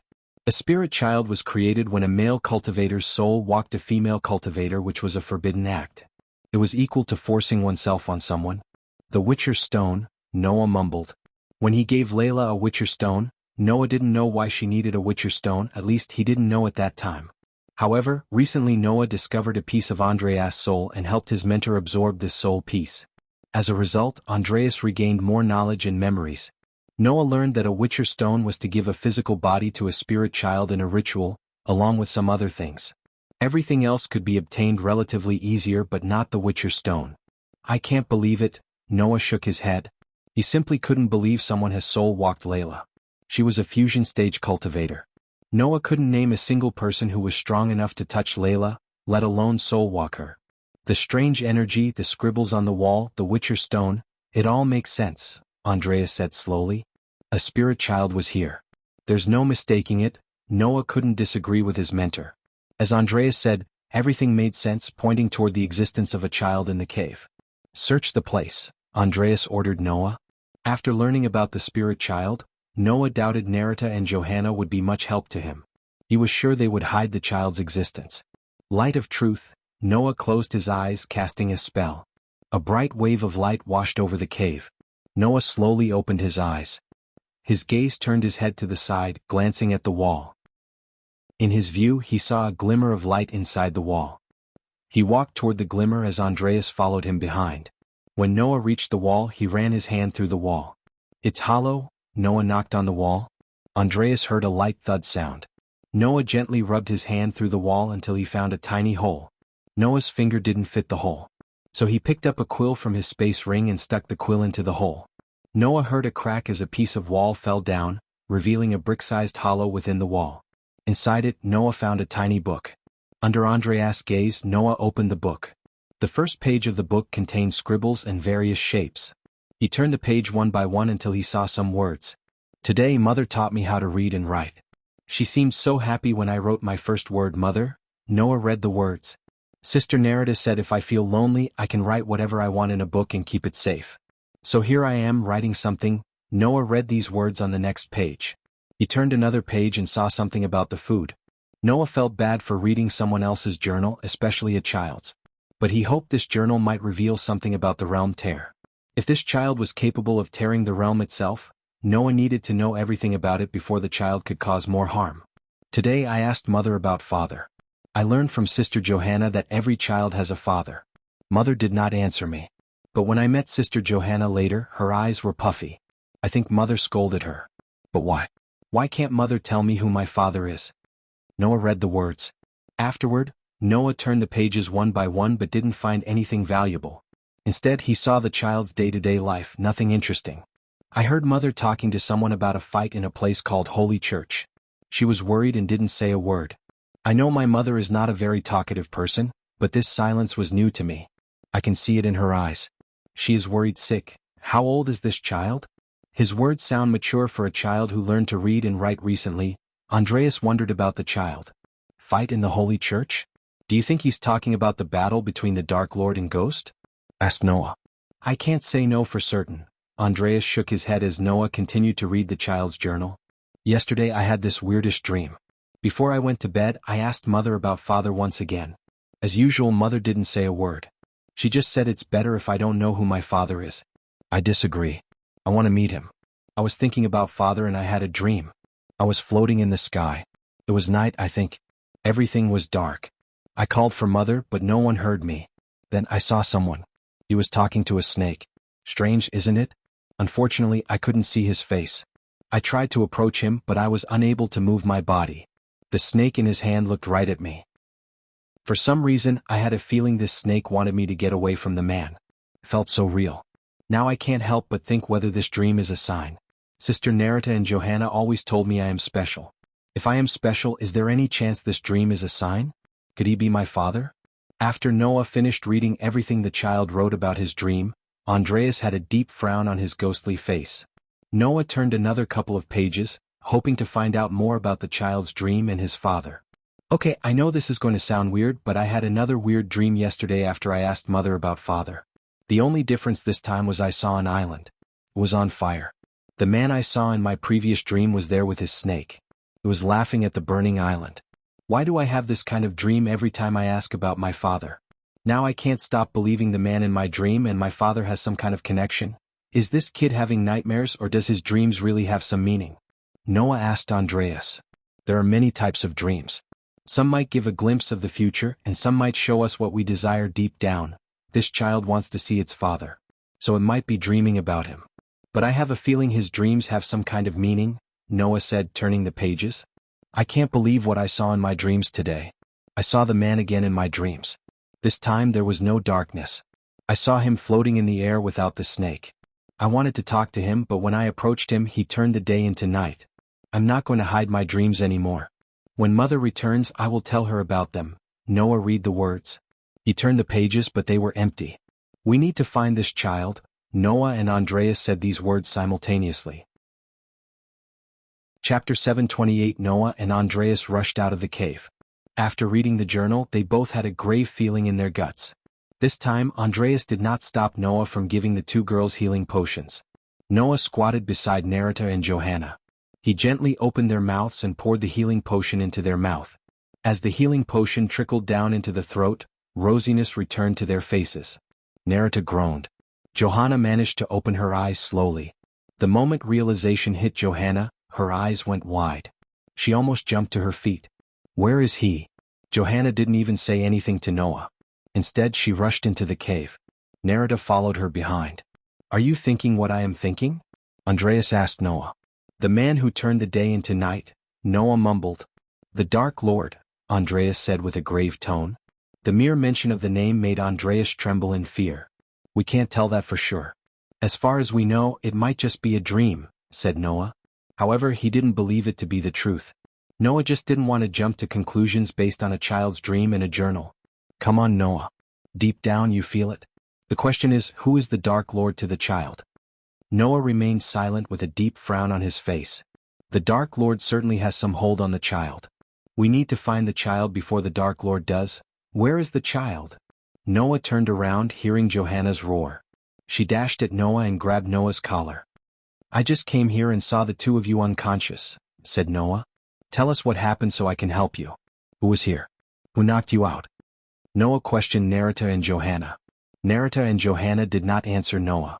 Instead, Noah saw their eyes tearing up. I know about the spirit child. As soon as the two girls heard Noah, their hearts skipped a beat. Johanna's hands fell down, letting go of Noah's collars. If the child isn't inside, whoever knocked you out must have taken it, said Noah. We need to find that child, Noah. Noah heard Andreas panic. Johanna and Narita looked at each other. They were about to turn around and head out of the island to find the child when Noah stopped them. A child is in danger, and you two want to keep its existence a secret? Let me help you. Johanna and Narita stopped on their steps. You don't have much time. Where are you going to search? Don't be stupid. A child's life is in danger, for God's sake. If Layla wants to punish me after I find the child, she is welcome to do so. Now tell me what happened here. Noah's tone became dominant. His godly aura made Narita and Johanna tremble. They couldn't resist trusting Noah. If the Dark Lord's aura made the others scared, Noah's aura influenced others to trust in him. Johanna and Narita couldn't think straight. The disappearance of the child made their minds go blank. Tears rolled out of their eyes as the two began to tell Noah what had happened earlier. Although they accepted the existence of the spirit child, they did not reveal anything about how it came to this world or anything related to its power. When they finished their story, Noah took a deep breath. If we find who attacked you, we will find the child, said Noah. We must tell the mistress, said Narita. One of you must stay on the island in case someone else comes here. I will use my contacts in the guild to find the child. No, Johanna shouted. You cannot tell anyone about the child. I will just tell them I am searching for a normal child, not a spirit child. After leaving the island, Noah headed straight toward the Osier continent. Any plan on how to find the child? Asked Andreas. If we can find who attacked them, we can find the child. How do you plan to do that? Layla wouldn't have told many about the child. I don't believe the two men who attacked the girls happened to stumble upon the child. They knew a child was living there. So the one who took the child must be someone who knew about the child. First, I need to know everyone Layla told about the child. It can't be a long list. Those girls have no clue about where Layla is, said Andreas. But I know someone who might have. Edith, your sweetheart.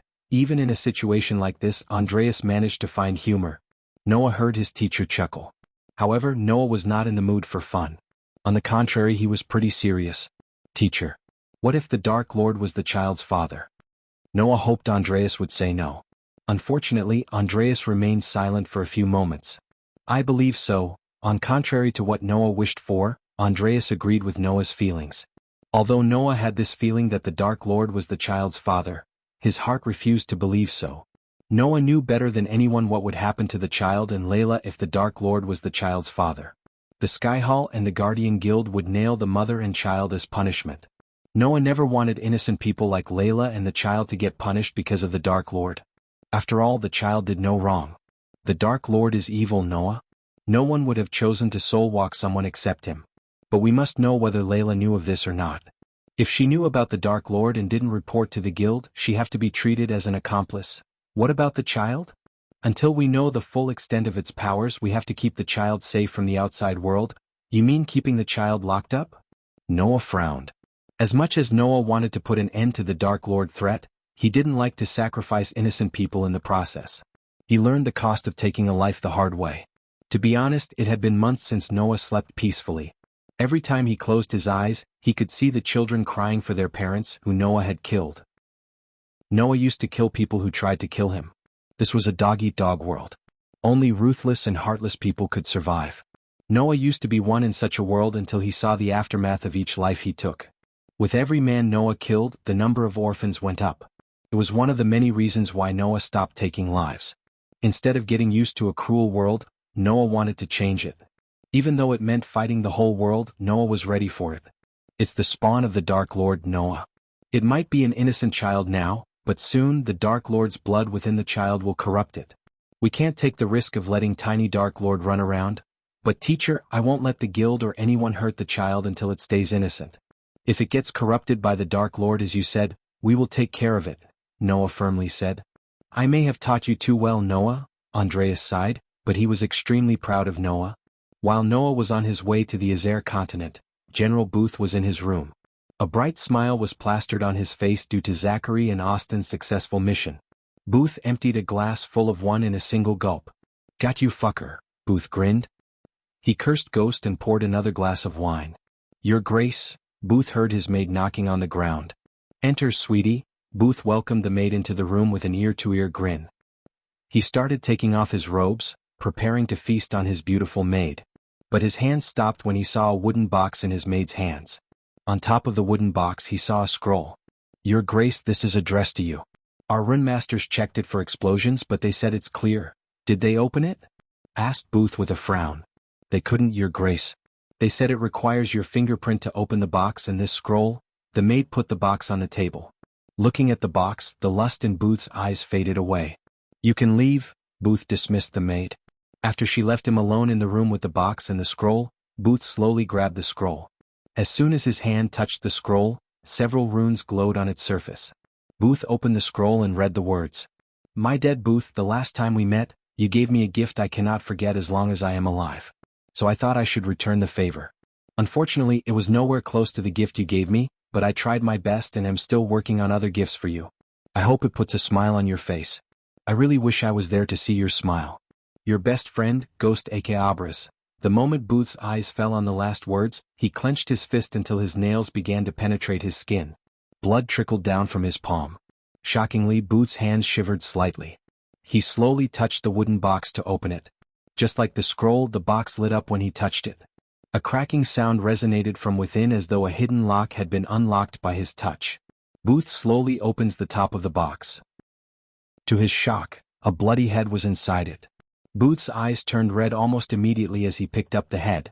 Kevin, Booth mumbled. He closed Kevin's eyes. Judging by the terror in Kevin's eyes, Booth could tell what he must have gone through in the last moments of his life. Booth couldn't stop his body from trembling in anger. He wanted to destroy everything in the room. Although Booth and Kevin didn't share a strong bond, Kevin was still his family. He had known Kevin since he was little. The fact that someone else had tortured Kevin, cut his head, and dared to send it in a box made Booth's blood boil. Ghost? Booth roared as the table before him and the box exploded into pieces. Chapter 729 Your Grace. The maid entered the room after a while. Booth put the head back in the box and summoned Edith. Miss Edith is waiting for you, said the maid. Good. Let her in, Booth ordered the maid. Despite what happened, Booth didn't show any anger in his tone. As you wish, your grace. The maid bowed and left the room. Booth silently waited for Edith, staring at the snow-covered city through the window. The people of Valeria had no worries with their guardians looking over them. Unlike the other parts of Azair, the war didn't touch the land of Valeria. Booth was a great general and even greater duke than many had expected. His ruthlessness, coupled with King Maxim's financial support, turned once ordinary duchy into an extraordinary place.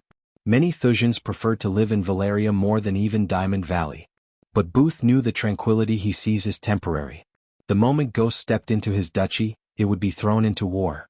Ghost could attack them in an all-out war.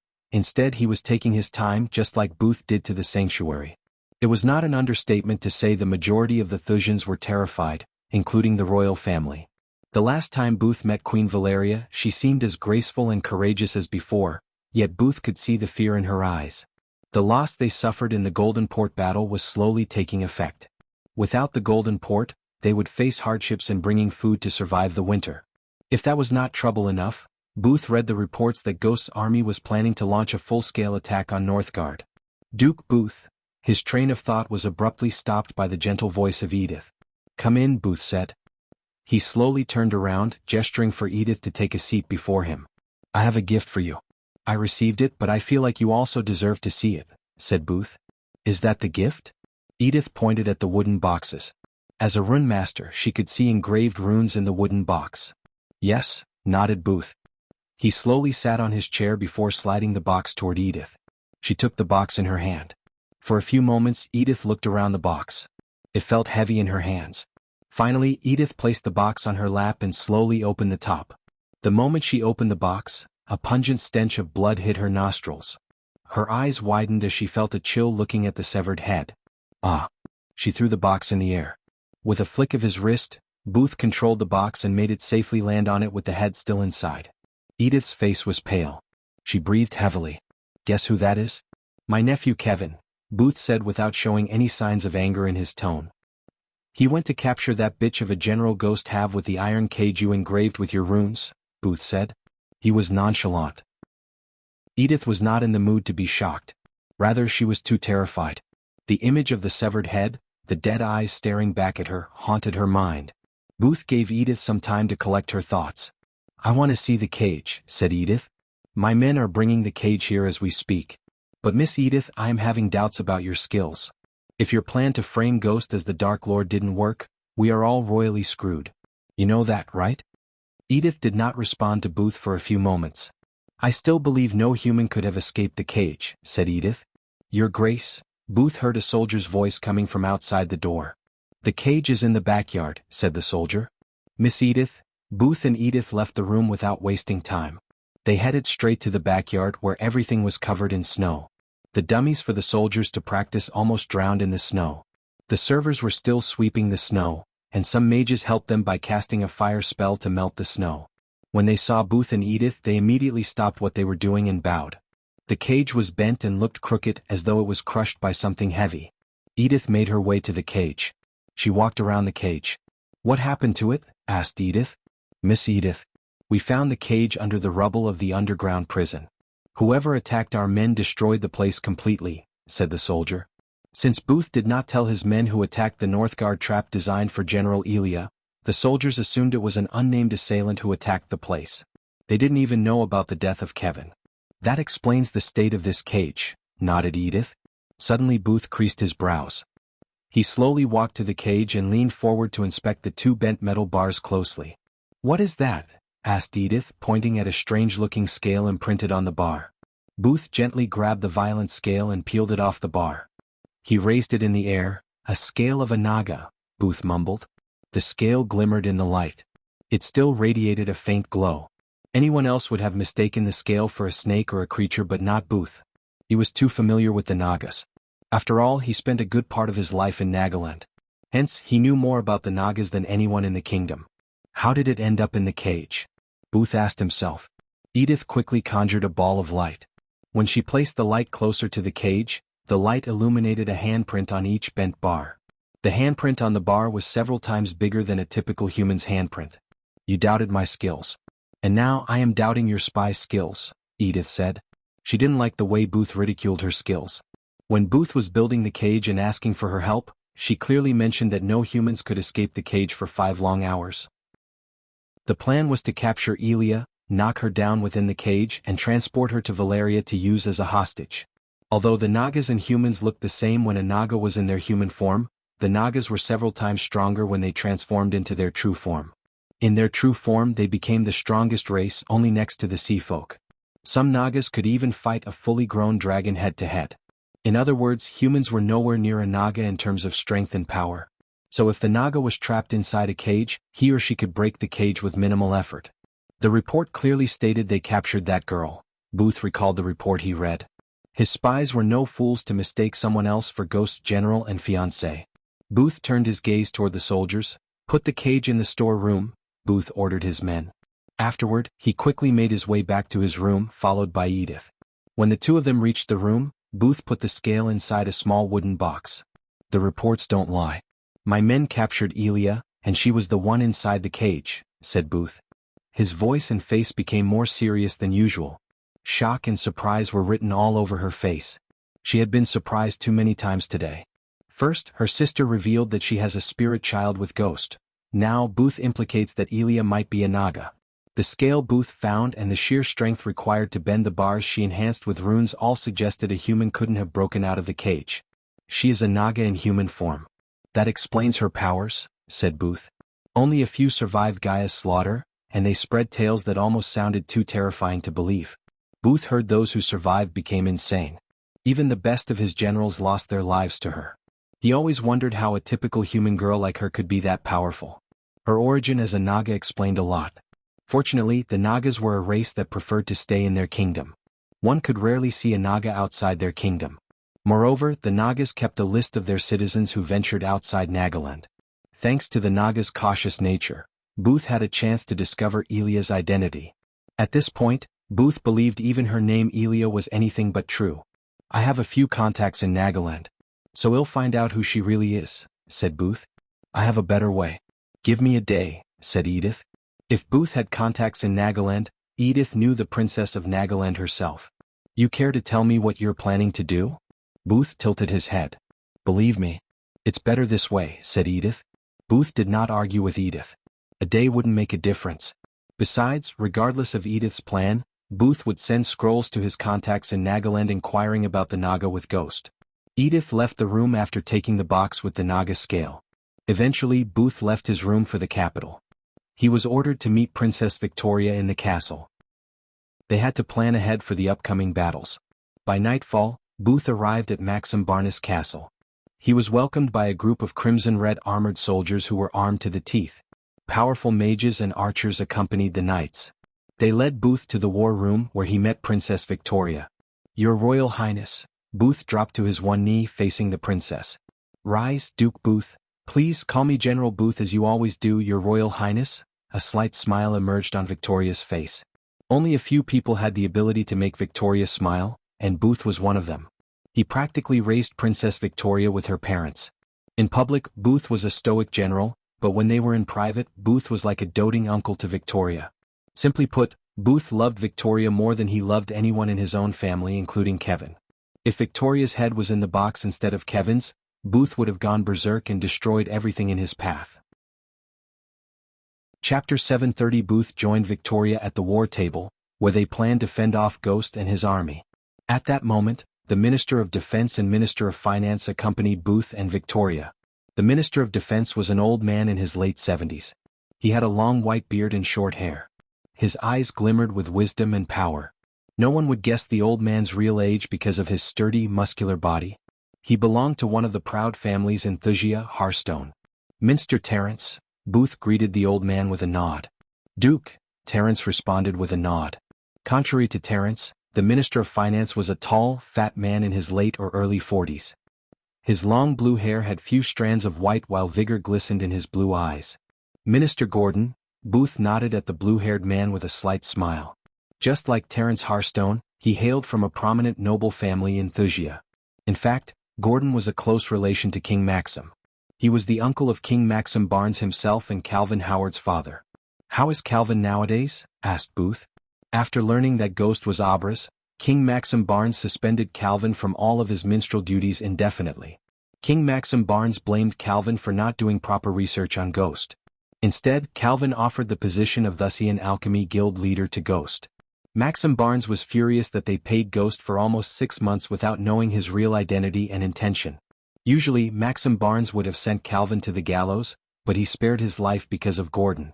Even Calvin's own family blamed him for his incompetence. Although he was on suspension, they all knew it was highly unlikely that Calvin would return to his post again. "A mess," Gordon replied with a cold look in his eyes. He showed no empathy for his son. Calvin almost brought a snake into their home, and Gordon couldn't forgive him for that. "We can inquire about each other's well-being later," coldly said Victoria. They all nodded, bringing their focus back to the map on the table. "We have completely lost control of the Golden Port," said Victoria. "General Booth, how many ships have we lost?" asked Victoria. "Almost right 100 ships, give or take. My men are still coming up with the exact number.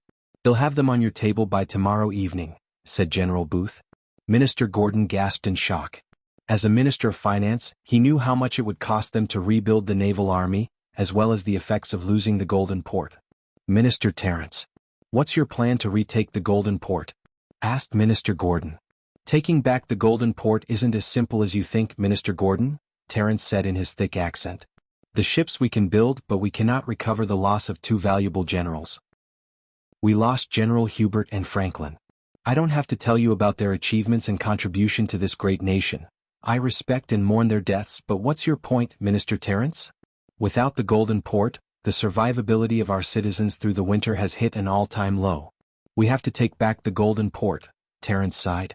"I understand your concern and know how important the Golden Port is to Thusia. But taking it back costs us an immense amount of resources which we cannot afford to lose now." Terence moved the figurines of soldiers from Diamond Valley to the Golden Port on the map. "First, if we want to take back the Golden Port, we have to take the troops from Diamond Valley and send them to the Golden Port. Judging by our enemy's nature, they expect us to do just that so they can take over Diamond Valley without breaking a sweat. Second, even if we send the troops to the Golden Port, the terrain is unsuitable for large-scale battles. We need a naval army which we don't have anymore. The enemies have almost thrice the number of our ships after stealing most of our ships," explained Terence. "Finally, even if we have an army in suitable terrain, they cannot win against a half-immortal.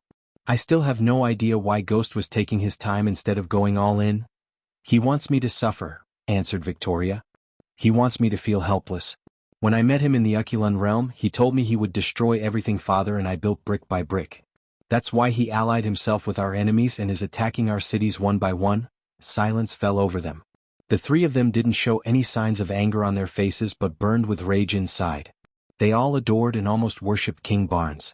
Therefore they couldn't see anyone hurting him or his family.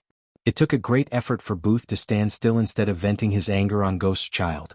"To turn the tides of this war, we have to take Ghost out of the picture. Without him in the front, his army would fall apart. We can pick them one by one once and for all afterward," said Terence. The Thusians were prepared to fight many fusion stage cultivators but not a single half-immortal. By reaching the half-immortal stage, Michael completely caught them off guard. If Michael was not a half-immortal, Thusians would have destroyed Michael and his army no matter the size of it. "So it's a good thing you have me." Suddenly they heard a calm voice reverberate in the room. The room trembled a bit. Booth felt the space around him distort for a moment. A small orb of light appeared a couple of meters away from the table. Soon the light transformed into a dashing elf. Anyone would be mesmerized by the elf when they see him for the first time.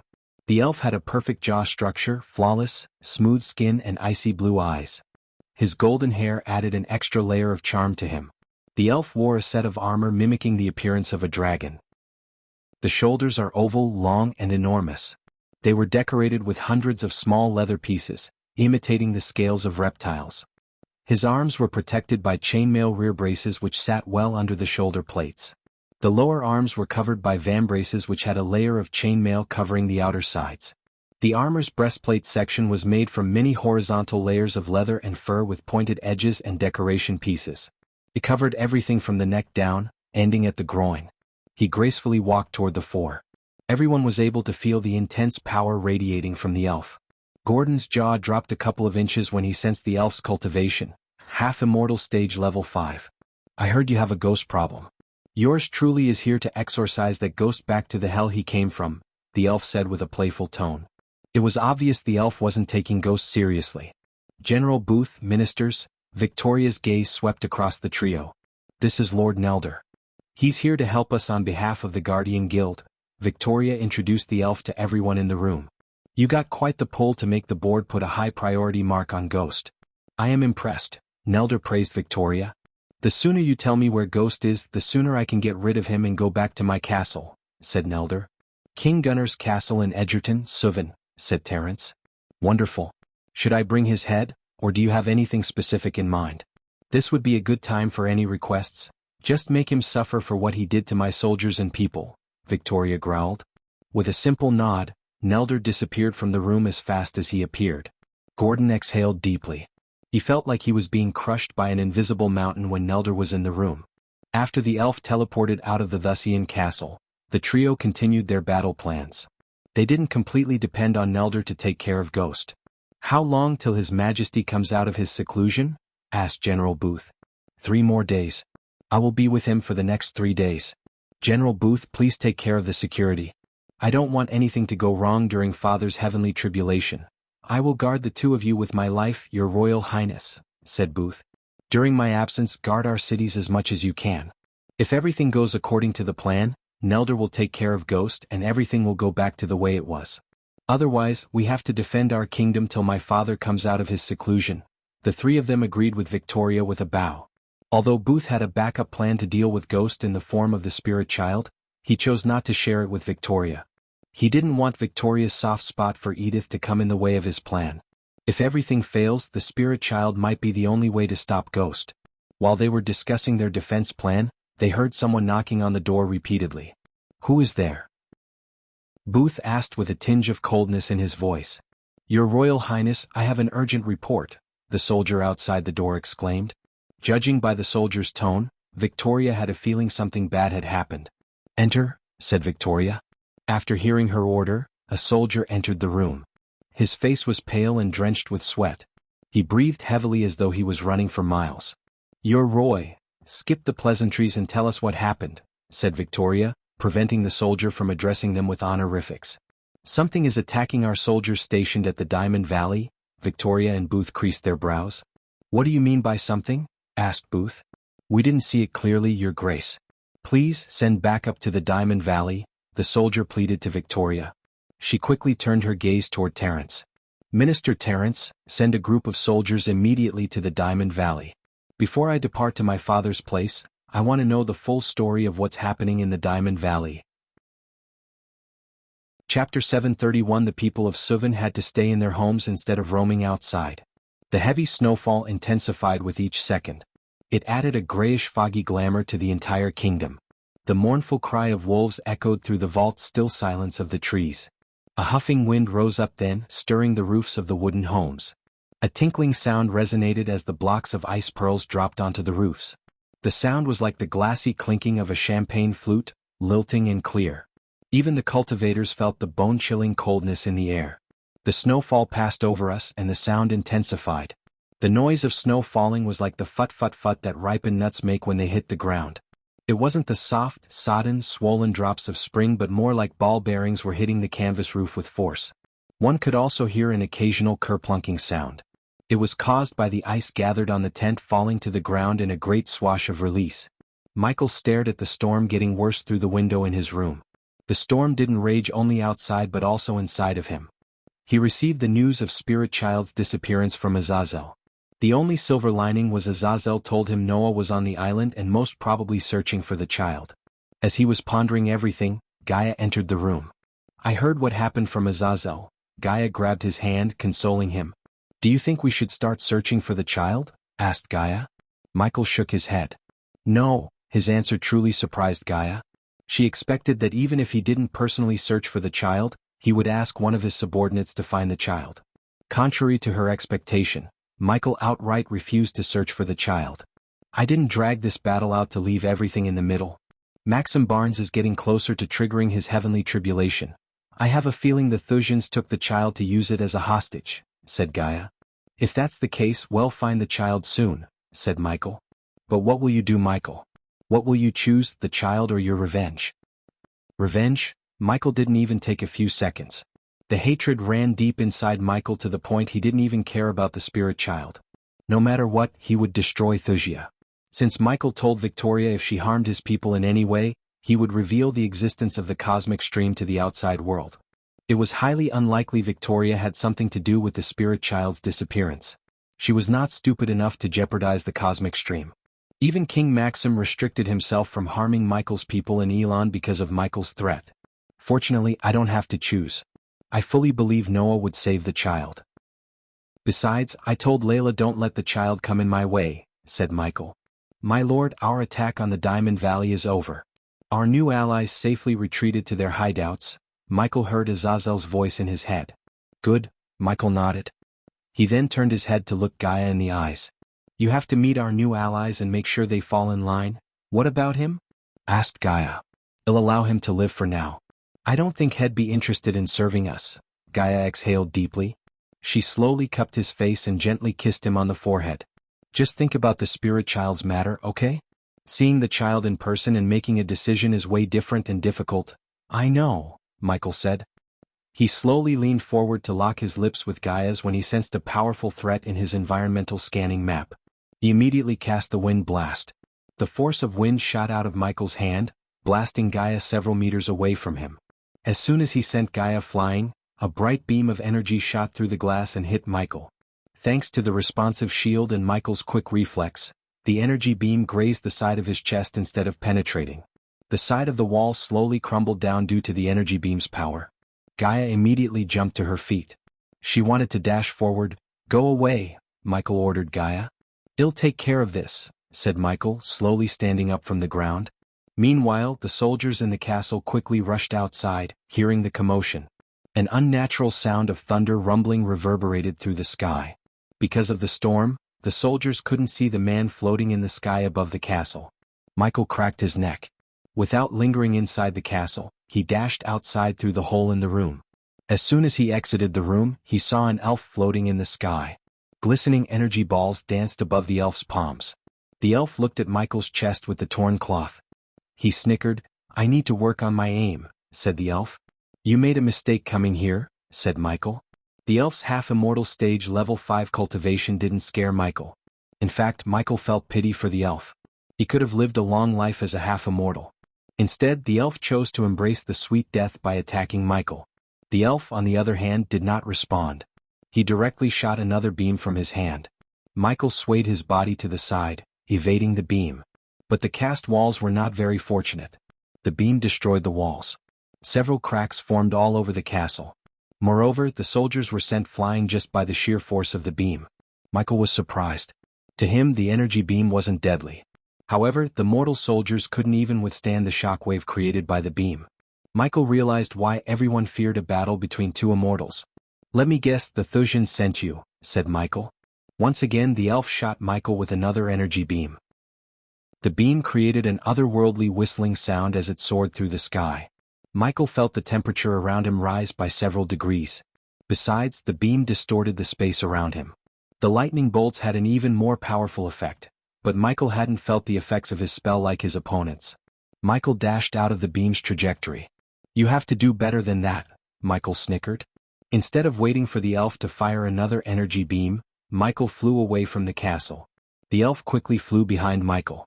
While chasing Michael, the elf kept firing at Michael. Both of them used their speed spells. Soon, the elf started to fire a couple of energy beams simultaneously. Michael immediately retrieved his black shield. He turned around, blocking the energy beam with the shield. The moment the white energy beam and the black shield collided, it created a powerful shock wave. An eerie sound was several times more powerful and threatening than a thunderclap that echoed through the sky. As a result of blocking the oncoming energy beam with the shield, Michael was pushed with such force that his speed increased several times. It was like a nitrous boost to Michael's speed. His hand went numb, but he kept using the shield to reach his destination faster. The elf was relentless. Even after seeing Michael blocking his attacks, he continued to bombard Michael with the energy beams. To be honest, the elf was surprised by how sturdy the shield was. He wanted to get his hands on the shield. The elf had no idea Michael was 3 levels stronger than him because Michael paid the system to lower his cultivation level. As far as the elf was concerned, Michael was at half-immortal stage level 2. Each time Michael blocked the energy beam with the shield, he was pushed back 50 to 100 meters back in lightning speed. The shield began to turn lava orange on the edges due to the energy beam's heat. Michael's hands felt numb. "Nice shield," the elf said. His words echoed through the air like a thunderclap. The unfortunate village lost their houses when Michael blocked another energy beam with the shield. Soon, Michael felt the energy in the atmosphere distort violently.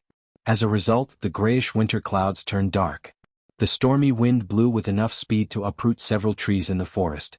When he fought, this was the first time Michael had seen such an effect on the environment. He could only imagine what would happen if two immortals battled it out. Now Michael realized why everyone, including the Guardians and the Council of Immortals, feared fighting the Rogue Immortals. They might win against the Rogue Immortal, but the collateral damage would be rather grave. The elf's eyes glistened with battle lust.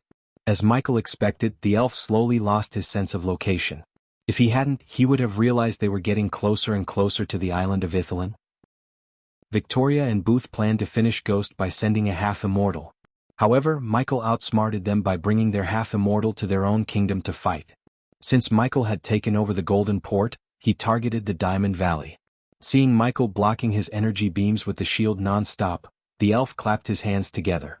The thunderous clap produced a shock wave pushing Michael back and making him lose his balance. The elf's hands lit up as Michael sensed the elf's energy fluctuations around him skyrocket. Additionally, Michael heard an otherworldly whistling sound in the air. Michael's grip on the shield became tighter as he knew the next energy beam would be several times more powerful than the earlier ones. The moment the elf shot the energy beam, it lit up the entire dark sky. Michael heard a thunderous explosion from the elf's hands as though several grenades had gone off at the same time. The energy beam soared through the sky, cutting the sound barrier itself. Michael quickly grabbed the shield with his two hands and blocked the energy beam because the beam was too fast. Even if he had cast the Silenes, he couldn't have evaded the beam. Hence, Michael blocked the energy beam. The black shield turned orange and flew out of Michael's hands. But before flying out of his hand, the shield blocked the beam. The beam collided with the shield's surface and split into several beams. Each of the beams went in a different direction. The beams which hit the ground destroyed everything they touched. Houses crumbled down like cookies, trees turned into ashes, and citizens of Wuxia got obliterated into nothing. The people screamed in utter fear. They ran for cover while flames engulfed the buildings. Even the armored soldiers weren't spared by the beams. The reflected beams lost almost half their power, but they were still powerful enough to kill a core formation stage soldier who also wore metal plate armor. Chapter 732 Diamond Valley was the crown jewel of Ithilien before the Thusians conquered the island. This small valley was named after its famous diamond mine. The name influenced the architects to build most of the buildings in the shape of a diamond. The city itself was bordered by a forest to the north, a large frozen lake to the south, luscious grass fields to the east and graceful mountains to the west. The people of Diamond Valley mainly lived off working in the diamond mine and crafting jewels using the diamonds they produced. The city's tropical climate and higher living standards made many prefer to live in the Diamond Valley. Most of the veteran soldiers and retired merchants chose Diamond Valley to live their last years because of its beauty and serene atmosphere. Diamond Valley's landscape was pleasing to the eyes. Luscious fields, dramatic mountain views, and jade-green fields were just a sliver of brilliance it has to offer, which was the reason the foreigners adored the city like none other. Using the diamond mines, the city prospered. It wouldn't be an understatement to say that Diamond Valley filled the treasury more than the other duchies combined, thanks to the diamond mine. Even the master craftsmen in the Aura continent preferred to work with the diamonds mined in the Diamond Valley because of their quality. Not a single mine existed in the world that could produce diamonds as quality as the Diamond Valley diamonds. However, only a few knew the secret of the mine. The cosmic stream affected the diamonds in the mine, yet no one knew this, not even the previous kings of Ithilien. Over the years, the cosmic stream slowly ran into the ground, blending with the natural diamond vein in the Diamond Valley. Hence, Diamond Valley had the best diamond mine. The importance of the Diamond Valley was the reason why Terence felt reluctant to take troops away from the duchy. Granted, the Golden Port was valuable, but the Diamond Valley was more important to the Wuxian than the Golden Port. Victoria knew they couldn't afford to lose Diamond Valley no matter why. Hence, she put herself on the line to convince Oswald to send an immortal to deal with Ghost. Of course, Victoria had no intention of marrying Oswald's son. After Ghost's death, she would just order Booth to assassinate Oswald's son and make it look like someone else had done it. Unfortunately for her, Michael also knew the importance of the place. Thus, Michael picked it as his next target instead of attacking the Duchy of Valeria. To be honest, Michael didn't expect Victoria to send a half-immortal this soon. Luckily, Michael always had a plan for almost everything. Initially, Michael wanted to draw the troops away from Diamond Valley to the Golden Port and then attack the valley in full force. To build his army and a stronghold in the southern continent, he needed millions of coins or even billions. Obviously, he wouldn't be able to make money out of his restaurants and majestic stores after revealing his identity. Looting the mines clean and then selling the diamonds would take care of the financial side for some time. Unfortunately, according to the system, absorbing the cosmic energy from the stream would result in the destruction of the diamond vein in the valley. As a result, the mines might explode into pieces. Otherwise, Michael would have taken the Diamond Valley first and found a way to keep the mine to himself. The shield hit the lake below Michael. The water sizzled when the shield fell into it. It took a few minutes for the shield to cool down and return to its metallic black. In the sky, Michael's hand looked crooked. Gritting his teeth, Michael twisted his arm with a sickening crunching sound. The bone returned to its normal state as the APD healed the broken arm in a few seconds. The elf stopped attacking Michael for a few moments. Michael extended his arm toward the lake. A rune on the shield dimly glowed as the shield shot out of the water and flew straight back to Michael's hands. Michael clenched his fist as the shield disappeared into his gauntlet. "The sky is getting darker," said Michael, looking at the stormy clouds gathering above them. "Choosing not to join the council was a mistake, pal," said the elf. "Nah," Michael shook his head. "Choosing to kill me was a mistake," said Michael. Tiny golden bolts of lightning crackled around Michael's fist. They sounded like buzzing bees. Soon the crackling bolts covered his whole body. He looked like the god of lightning instead of the god of darkness. Unfortunately for the elf, he chose to attack Michael at night time when Michael would be at his strongest. If the night was not enough, the storm made the place darker. As a result, Michael was way out of the elf's league. However, the elf had no clue how strong Michael was. "Whatever. The sooner I kill you, the sooner I can leave this godforsaken place." This time the elf did not use the energy beam. Instead, he raised his arm in the sky as a trident materialized in his hand. As soon as the silver trident appeared in his hand, several lightning bolts struck the trident from the sky. Soon the trident sparkled with electric energy. "You're not the only one with the aid of lightning," said the elf. "You have no idea who I am," Michael smiled. When Michael retrieved the golden spear from his space ring, a glimmer of surprise emerged in the elf's eyes. He didn't expect Michael to possess an immortal killing weapon. But the elf did not back off. Instead, he raised the spear as the bolts of lightning dancing around his trident formed an electric shield around his body. Michael and the elf dashed toward each other with their own immortal killing weapons in their hands. The two of them clashed in the mid-sky, ignoring the people on the ground. Thanks to Zanala's effort, most of the citizens evacuated the place. The people of Diamond Valley were truly lucky that Zanali expected Ghost's attack on the valley. Otherwise, she would have only evacuated the Golden Port and left the people of Diamond Valley alone. Nonetheless, some chose not to leave the duchy and they paid the price with their lives. The elf swung his trident with deadly precision and technique. Michael blocked the trident with his black shield. He then retaliated with a kick. The lightning shield around the elf crackled, blocking Michael's feet from touching the elf. However, the sheer force of his kick pushed the elf back a few meters behind. The elf was surprised by Michael's strength. Although the elf hadn't fought a fellow half-immortal in centuries, he was able to tell Michael was stronger than a level 2 half-immortal.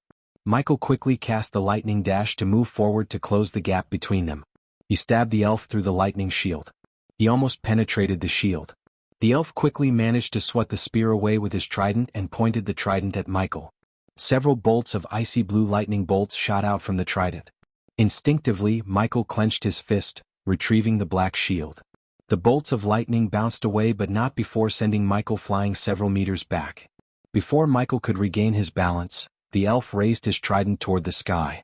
The clouds rumbled above him. Countless lightning struck across the sky. The people screamed in utter terror, looking at the sky littered with bolts of lightning. They all gathered at the tip of the trident. He turned the trident, pointing it at Michael. A single dense bolt of lightning shot out from the trident. Silenes, Michael cast the spell. Everything around him slowed down. In his eyes, the lightning bolt traveled in slow motion. He swayed his body to the side, easily moving away from the lightning bolt's path without breaking a sweat. The spell lasted for a few seconds before everything returned to normal. It took a few moments for the elf to realize Michael had evaded the bolt of lightning at the last moment. His speed stunned the elf. Suddenly, the mountain in the distance exploded. Michael may have dodged the lightning bolt but didn't stop it. As a result, it soared through the sky until it hit the distant mountain in the Diamond Valley. Michael looked over his shoulder. A huge chunk of the mountain crumbled down. The smoke created by the destruction almost blanketed everything in a mile radius. Massive boulders rolled out from the mountain, crushing everything in their path. The poor trees and buildings stood no chance. Those boulders flattened them like a road roller. Talk about collateral damage, Michael chuckled. The elf was furious. He used one of his most powerful spells, yet he couldn't even inflict a small wound on Ghost. It frustrated the elf. As pouring fuel into a burning fire, Michael's nonchalant tone and words made him even more furious. Michael cracked his neck and knuckles. For some reason, the elf felt a strange fear in his heart. He looked closer at Ghost. To his surprise, his eyes completely turned pitch black. Suddenly, he felt a force restricting him, as though an invisible hand had grabbed him. The elf noticed the sky around him growing darker and darker. The elf tried to shake the invisible force away. But before he could even move an inch, Michael appeared before him. He punched through the electric shield around the elf. The shield flickered, forming several cracks. The elf felt a sharp pain in his gut. He looked down to see Ghost's fist on his chest. In a blink of an eye, his fancy robes caught flames. But the flames didn't burn in red. Instead, they were burned by black flames. Arg! The elf growled in pain. Every fiber in his body ached. Blood trickled down from the corners of his mouth. Michael didn't give the elf any time to retaliate. Instead, he slowly pushed the spear through the hole in the shield he created using the dark flames. I told you, Michael looked the elf in the eyes. You have no idea what I am, Michael whispered, pushing the spear slowly into the elf's chest. Chapter 733. Michael twisted the spear inside the elf's body. The elf coughed up blood. He tried to cast a spell, but the dark flames engulfing him prevented him from doing so. Michael pulled out the spear and stabbed the elf once again. Every time he stabbed the elf, the sky rumbled. Michael would have used his Soul Eater skill if it weren't for the people and soldiers on the ground. The Guardian Guild dash. The elf's words were abruptly cut short by another stab through his chest. I will kill them too, said Michael. The light of life slowly faded away from the elf's eyes. The golden spear in Michael's hands trembled. Countless runes glowed on its surface as the elf closed his eyes. To Michael's surprise, when the elf closed his eyes, he heard the loudest thunderclap in his life.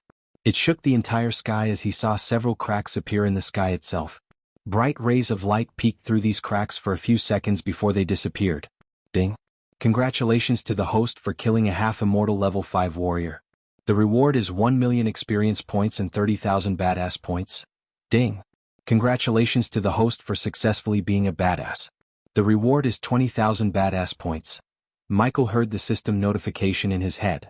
He ignored the system notification and focused on his surroundings. Although he had never touched the ground or cast any spells upon the city beneath him, the battle between him and the elf had left the place in ruins. He could see the people running around screaming. Buildings were either on fire or in shambles. However, Michael didn't feel any pity for the people. The Thusians had done worse for his sanctuary. At least he didn't slaughter all of them like Booth and his men did. Michael tossed the elf's body aside. He knew they would send another one or make him their priority target after the guild heard about the elf's death. Only Michael didn't give a damn. He slowly turned around toward the mountain that received the elf's beam earlier. According to the map, that's where the diamond was located. He cast the initial and flew toward the mountain. In a few moments he reached the foothill where he saw the entrance to the mine. Stop, oh shit, as expected, a group of soldiers guarded the mine entrance. They were all at the core strengthening stage. Normally they would have been a threat. But to Michael they were as weak as ants. Michael didn't even bother to offer them an easy way out. He raised his hand, sending a crescent-shaped wind blade. Despite the metal armor and runes, the wind blade cut through them like a hot knife through butter. Blood sprayed out of their necks as their heads flew in the air. Before their bodies could hit the ground, Michael entered the mine. The mine was lit with bright orbs of light. He looked closer at the lights and found that they'd been using diamonds to light the place. Fucking bastards, Michael cursed the Thusians as he made his way deep into the mine. Along the way, Michael met a couple of patrol groups which he slaughtered without breaking a sweat. The deeper he went, the brighter the place became. Usually, uncut diamonds wouldn't sparkle.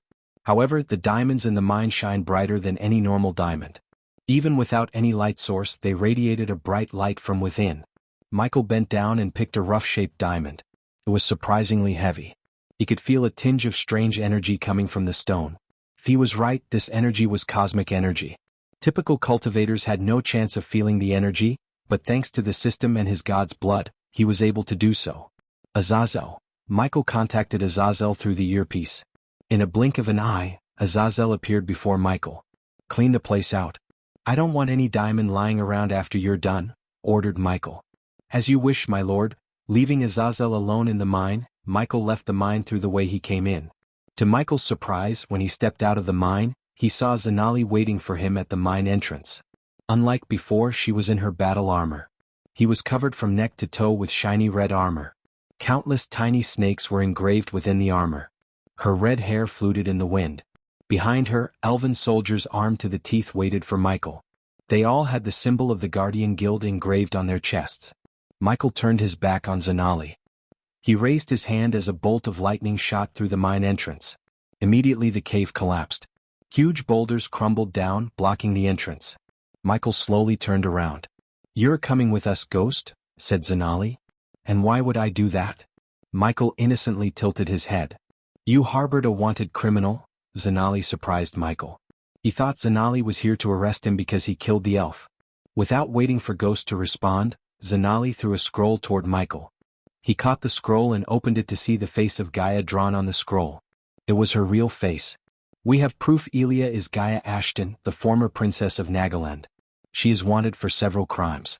By harboring her, you have broken the law." Michael was surprised. He couldn't help wondering how Zanali managed to figure out Gaia's real identity. However, he wasn't planning to surrender as Zanali suggested to him. "Are you hit in the head, Zanali?" asked Michael. "I just killed a half-immortal. What makes you think you can take me down with a group of soul-refining stage warriors? And you, I can end you in a blink of an eye," Michael snickered. Lightning bolts began to appear around Michael's hands. They crackled and buzzed like a hive of bees. "We don't want to fight you. Come with us and tell us where to find Gaia. If you help us find her, I will help you reduce your sentence for killing a half-immortal from the guild." The only thing that stopped Michael from ending Zanali's life then and there was his promise to Gaia. For some reason, Gaia did not want him to kill Zanali. "You have 5 seconds to get out of my way," said Michael. He controlled the wind around him. The soldiers saw the wind swirl around him violently. The force of the wind pushed them back except Zanali. "Time's up," said Michael, raising his hand. A powerful gust of wind shot out of Michael's hand. A crimson-red barrier appeared before Zanali, saving her from getting blasted away. But the soldiers weren't fortunate. They were sent flying like dolls. The barrier before Zanali cracked. Michael just stomped the ground as the shock wave shattered the barrier. Zanali was taken aback by surprise when he dashed toward her. She reached for her sword, but before she could do that, he lifted her up by her neck. "Guardian Captain." The soldiers behind her finally regained their balance. They shouted as they rushed to save her. "Do they know you're a Naga?" Michael snarled. A glimmer of surprise and shock emerged in Zanali's eyes. "If you piss me off more than you've already, you won't have a kingdom to be a princess." Michael squeezed Zanali's neck as her face turned purplish. He could see golden scales flicker on her skin. Michael really wanted to snap her neck and end the feud between Gaia and her once and for all. However, this wasn't his kill but Gaia's. That was the only reason why Michael chose to let her go. He tossed her to the side before shooting toward the sky. At that moment, the army stationed at the Diamond Valley reached the mountain. They prioritized saving the mine over the people. Seeing the army in one place, Michael stopped flying away. Instead, he turned around and descended down. "Get out of here!" Zanali shouted, sensing the energy around Ghost's skyrocket. The army cast countless spells at the same time. They all attacked Michael simultaneously. But Michael didn't even flinch. The responsive shield appeared around him, blocking all the energy arrows, fireballs, icy spikes, ethereal beasts, and swords. Michael was about to cast the ultimate ignitia to bring down the wrath of hundreds of lightning bolts upon the army when he saw a meteor soaring from the sky toward him. The meteor burnt with such intensity that it made Michael's clothes smoke. His focus turned from the army to the meteor. Michael clenched his fist, covering it with the dark flames, and shot toward the meteor. The meteor cast a humongous shadow on the ground. The place darkened. Compared to the size of the meteor, Michael looked tiny. Despite the size, Michael punched the meteor with all of his strength. The meteor exploded, sending a powerful shock wave that decimated the army on the ground. Their collision sounded like an atomic bomb had gone off.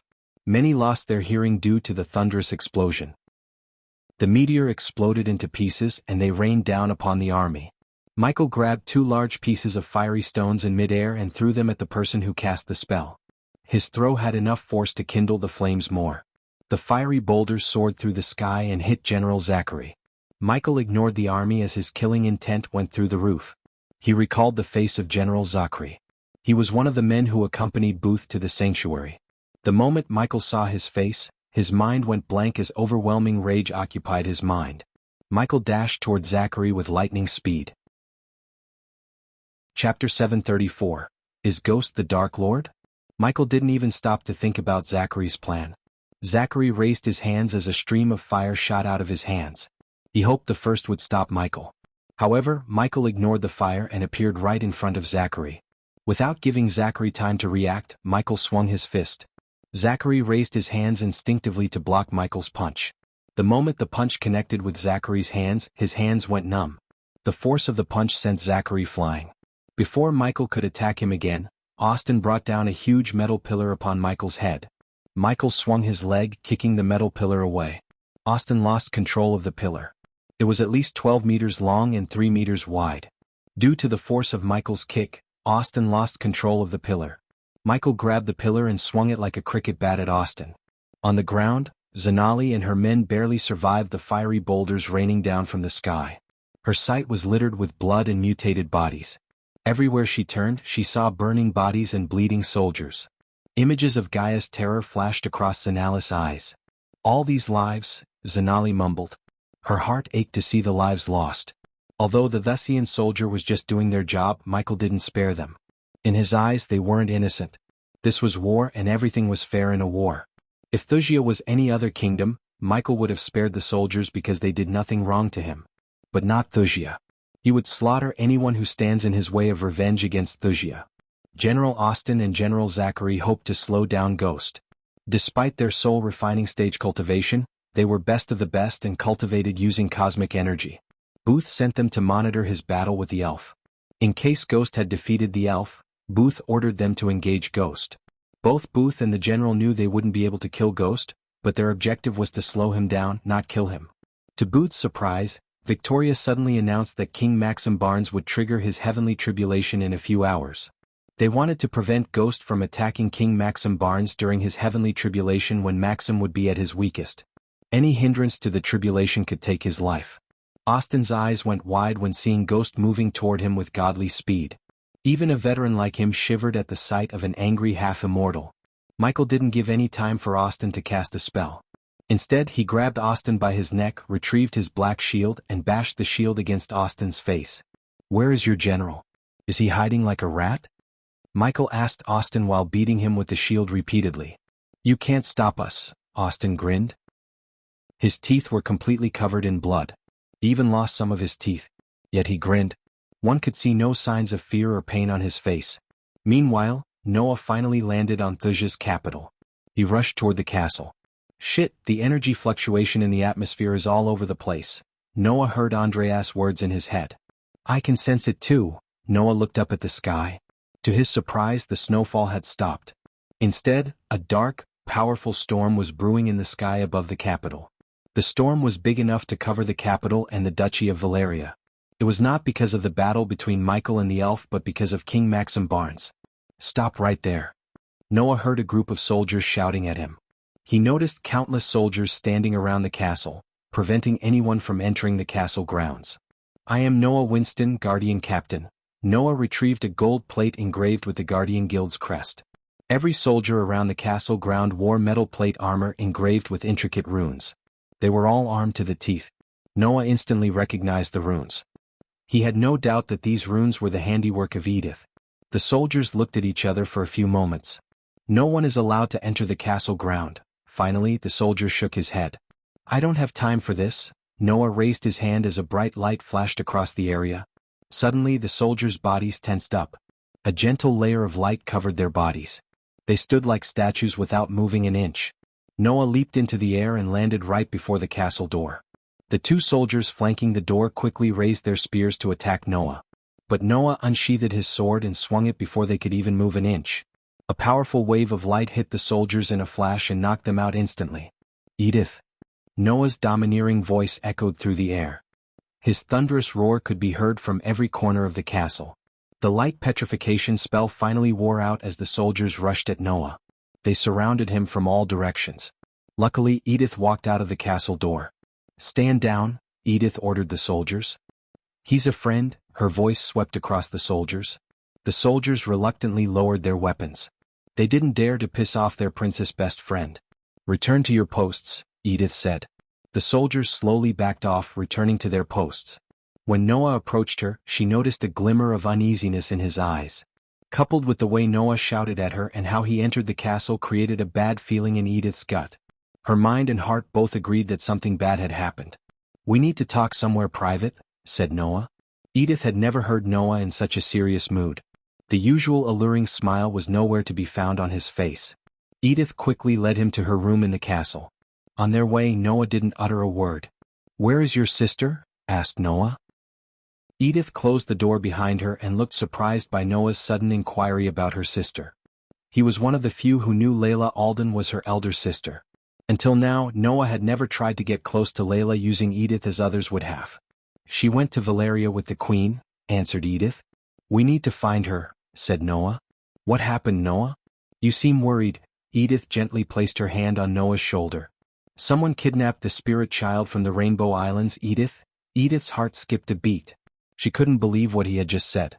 Edith stumbled backward as Noah caught her before she tripped down. "What?" Edith's face went pale.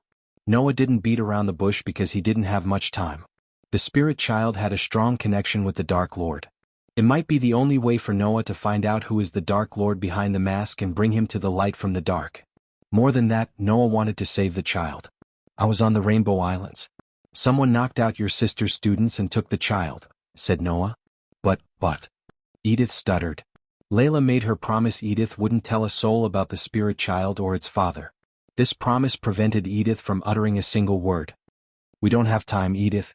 If you wish no harm to the child, you need to tell everything you know about the child." While Noah was on his way to meet Edith, he wondered whether Edith knew about the child or not. However, when he revealed the disappearance of the spirit child, Edith didn't act like someone who had no clue. This meant Edith knew about the child. The question in Noah's mind was how much she knew. Who took the child? Tears rolled out of Edith's eyes. For some reason she felt like it was her fault. "That's what I am trying to figure out. First, you must tell me everything you know about the child." Noah shook Edith's shoulders. "I can't. I made a promise to Layla. A child's life is at stake here, Edith. A broken promise is better than a dead child." Noah leaned closer to Edith and lifted her face to look her in her eyes. "Trust me, just like Michael, Noah also had an effort on people. If Michael made people scared of him, Noah made people trust him. Hence, when Noah looked Edith in the eyes and asked her to trust him, she completely trusted him. His words soothed her soul and calmed her down. Finally, Edith took a deep breath. "Forgive me, Layla," Edith mumbled under her breath. She began to tell everything Layla told her to Noah. Edith started the story from how Ghost and Layla met to their visit to the treacherous ocean. Andreas and Noah listened to Edith in utter shock. But Noah couldn't feel very surprised. If one could soul-walk Layla and survive, it was Ghost. But how Ghost survived didn't matter compared to the fact Ghost might be the real Dark Lord. Noah simply couldn't believe it. His whole body trembled for some reason. Noah knew the day they found the Dark Lord's real identity, everything would change. Both Andreas and Noah didn't believe the Dark Lord would go down without a fight. Noah and the Guardian Guild were nowhere close to fighting the Dark Lord. The last time Noah met the Dark Lord face to face, he almost killed Noah's family. Why did Ghost save his family if he was the Dark Lord? Noah was unable to think of Ghost as the Dark Lord. "Noah," Noah heard Andreas' voice. "No, I don't believe Ghost is the Dark Lord, teacher. We both knew the Dark Lord tried to kill Ghost," Noah telepathically said to Andreas. Even Andreas started to have doubts. "Noah, you must find the child. I don't know how I would face Layla after this." Edith's words brought Noah back from his shocked state. Looking at the tears rolling out of Edith's face, Noah sighed. He gently wiped off the tears from her face. Booth. Suddenly, a thunderous roar reverberated through the entire capital. The castle literally trembled. "Ghost, Noah recognized the voice. Edith's body tensed, hearing the echoes of Ghost's shout. Noah immediately exited the room and headed outside of the castle. "Where is Booth?" asked Noah on his way outside. "With Queen Valeria and my sister." "Shit," Noah cursed inside. Chapter 735. Booth vs. Ghost. Noah rushed outside with Edith. The castle grounds looked darker than when he first arrived. He looked at the sky to see a storm brewing. It was like Michael brought a storm everywhere he went.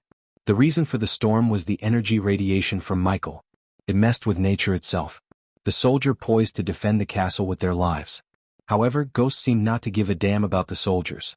Noah took a closer look at Ghost to see he was carrying two bodies. Since he was so far in the sky, Noah couldn't recognize the bodies. A few representatives of Thusia dared to fly toward Ghost to negotiate. Ghost, a golden-haired man, led the group. His body jerked when Ghost threw the bodies up in the sky and dashed at him. "Where is Booth?" asked Ghost. The killing intent radiating from his tone made the golden-haired man tremble. "If you don't answer me, I will kill you and your family and throw their bodies in the sewer." "That's a promise?" Michael asked. His voice was cold. The man felt a chill running down his spine. Michael didn't even have to sue the fear toxin as the man already looked terrified. He went to Valeria. Good. Noah thought Ghost would let the man go. On the contrary, the moment the man answered Ghost truthfully, he snapped the man's neck and threw the body at the three men hovering in the sky behind him. They were stunned by the death of their colleague. Before they could do anything, Noah saw a wind blade cutting their bodies in halves. He wasn't playing anymore. Noah heard Andreas. Noah tried to shoot toward the sky to stop Ghost from taking more lives. To his surprise, Andreas stopped his body from doing so. "We don't know enough about Ghost and you are not ready to fight a half-immortal," Andreas growled. At that time, Ghost disappeared into the clouds. He caught the bodies he threw in the sky in midway. "We need to go to Valeria," Edith said. She panicked. Although she had seen Ghost murder people, his tone was strange. He seemed really mad. "They'll go there. You go to Diamond Valley, get Zanali and find a way to evacuate everyone in the capital and Valeria," Noah ordered Edith. With a flick of his wrist he took out a teleportation scroll. "Take this. It will get you to Diamond Valley." Noah gave the scroll to Edith. Without wasting any time, Noah shot toward the sky like an arrow from a bow. He flew in Ghost's direction, leaving a light trail. As he was leaving the capital, a group of holy guards from the church approached the castle. Finally, the Holy Church received the recording where the Blood Prince admitted working with King Maxim. Leaving the capital, Michael headed straight toward the Duchy of Valeria. It was time to end Booth's pathetic life. Duchy of Valeria, previously known as Bernia, was a beautiful countryside with hills and lush green fertile land. The terrain was littered with small ponds, lakes, and majestic rivers. Ever since Booth became the Duke of Valeria, he transformed it into a powerhouse with tourism, businesses, and farming. In a few months under his rule, the Duchy of Valeria became a tourist destination. King Maxim named the duchy after his wife, Valeria, because when he first visited the place, he was mesmerized by its natural beauty. It reminded him of the first time he laid his eyes on Valeria. Most of the population of Valeria was concentrated around the castle on top of a hill. On the hill there were two castles. One was recently built by Booth, and the other belonged to the royal family of Ithalin. From either castle, one could see the entire Valeria and the adjacent duchy Diamond Valley. Unlike Booth's castle, the castle of the Ithalin royal family had 6 strong round towers built on various tactical spots for an ideal defense. They were connected by reinforced, heavy walls made of yellow stone. Refined windows were scattered generously across the walls in an asymmetric pattern, along with symmetric holes for archers and artillery. A great gate with broad metal doors, a drawbridge, and strong defenses protected the castle grounds. Almost all the citizens of Valeria lived surrounding the castle. Hence, small buildings, houses, and other structures populated the grounds outside the castle walls. This castle had clearly stood the test of time. The walls' rocks were aged and vines and plants grew inside the cracks. Several builders were working on renovating the castle. Booth's castle was at least double the size of this castle. Inside this smaller castle, Queen Valeria headed for her room, following General Booth. To her surprise, he was in his famous battle armor forged from the scales of a royal dragon. The armor had a flat-top helm, half a pointed face guard, and 2 pointed openings for the eyes. Attached to the forehead area was a longhorn. The shoulders were rounded, tall, and enormous. They were decorated with a wolf's head on each side. The rest of the armor was made from many layers of smaller scales of a crimson-red dragon. It covered the entire front and back side, but the attachment straps left the sides under the arms exposed. "Why am I here and not with Victoria?" asked Queen Valeria. "This is the safest place you can be, Your Royal Highness," said Booth. "Why is that?" asked Valeria. "Because this is my domain," Booth said. He didn't dare to say he has the spirit child in his castle as a protective measure against Ghost. Because Layla was with them, Booth had to bring them to this castle instead of his own. He was ordered to keep Queen Valeria safe until King Maxim Barnes completed his heavenly tribulation. If Booth was at the capital, Ghost might attack them outright, interrupting the heavenly tribulation. Therefore, Victoria planned to keep Ghost as far as possible from the capital. Victoria guarded the fact Maxim Barnes would trigger the heavenly tribulation in a few hours with her life. Only Booth and a few closest members of King Maxim Barnes knew about this. Even Michael thought it would take a few days to trigger the heavenly tribulation. Eventually, Booth, Layla, and Queen Valeria reached the room designated for her. Layla could sense countless runes around the room. But she doubted they would keep Queen Valeria safe if Ghost decided to kill her. After seeing the anger in his eyes, she was unsure whether he would let Valeria live. Anyone else might forgive Valeria and only kill Victoria and Maxim Barnes but not Ghost. The cozy room had one large bed with comfy red blankets. The fireplace burnt, radiating the needed warmth to fight the coldness in the air. Layla could hear the howling wind and noticed the snowfall getting worsened by the second through the window. Judging by the look of the weather, anyone could tell a storm was not far. "Booth?" Queen Valeria looked Booth in his eyes. For the first time, Valeria saw a hint of uneasiness in his eyes. Not that Booth worried about his life but Victoria's and her family's. He was strong but not strong enough to take on a half-immortal. "Are you worried?" asked Queen Valeria. She knew Booth from little. They practically grew up together. So it wouldn't be an understatement to say Booth was kind of Valeria's best friend. Deep down, she blamed herself for turning a once innocent, sweet little boy into a killing machine. If she hadn't introduced Booth to Maxim Barnes, Booth would have lived his life in peace and never would have destroyed the sanctuary under the order of Maxim Barnes. "Your Highness, why would I be worried?" Booth shook his head. Layla was not in the mood to see the two of them whine. As far as she was concerned, they were just facing karma. She walked toward the window. The people of Valeria were still here. Apparently, Booth rejected the idea of evacuating his people as it would show a sign of weakness. Until now, Victoria or Booth didn't think Ghost would be ruthless enough to harm innocent citizens. In Booth's mind, these people were like a protective shield for him. Neither of them knew how utterly wrong they were. "Nothing will happen to you or anyone as long as I am here, Your Royal Highness," said Booth. "We just need a few more hours. After His Majesty comes out of his heavenly tribulation, he will take care of Ghost himself." "Don't be too sure," thought Layla, still looking at the city outside. "Ghost is not a fool. He knows interrupting the heavenly tribulation is the best way to ensure his victory," Layla said to herself. Who is with Victoria? Queen Valeria was worried sick about her daughter. After all, Victoria was Ghost's main target. Suddenly they all heard a rumbling noise in the sky. Layla looked at the sky to see several flying ships on the horizon. Valeria and Booth joined Layla at the windows.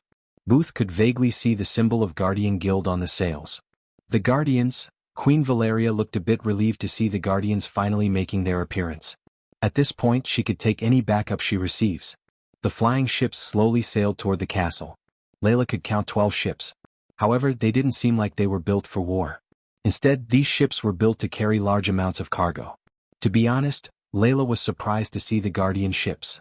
It was not a secret the Guardians were financially in crippled state due to their affair with the vampires. Since they had sent these ships despite their political feuds among themselves, Layla could tell someone powerful and influential has involved in this.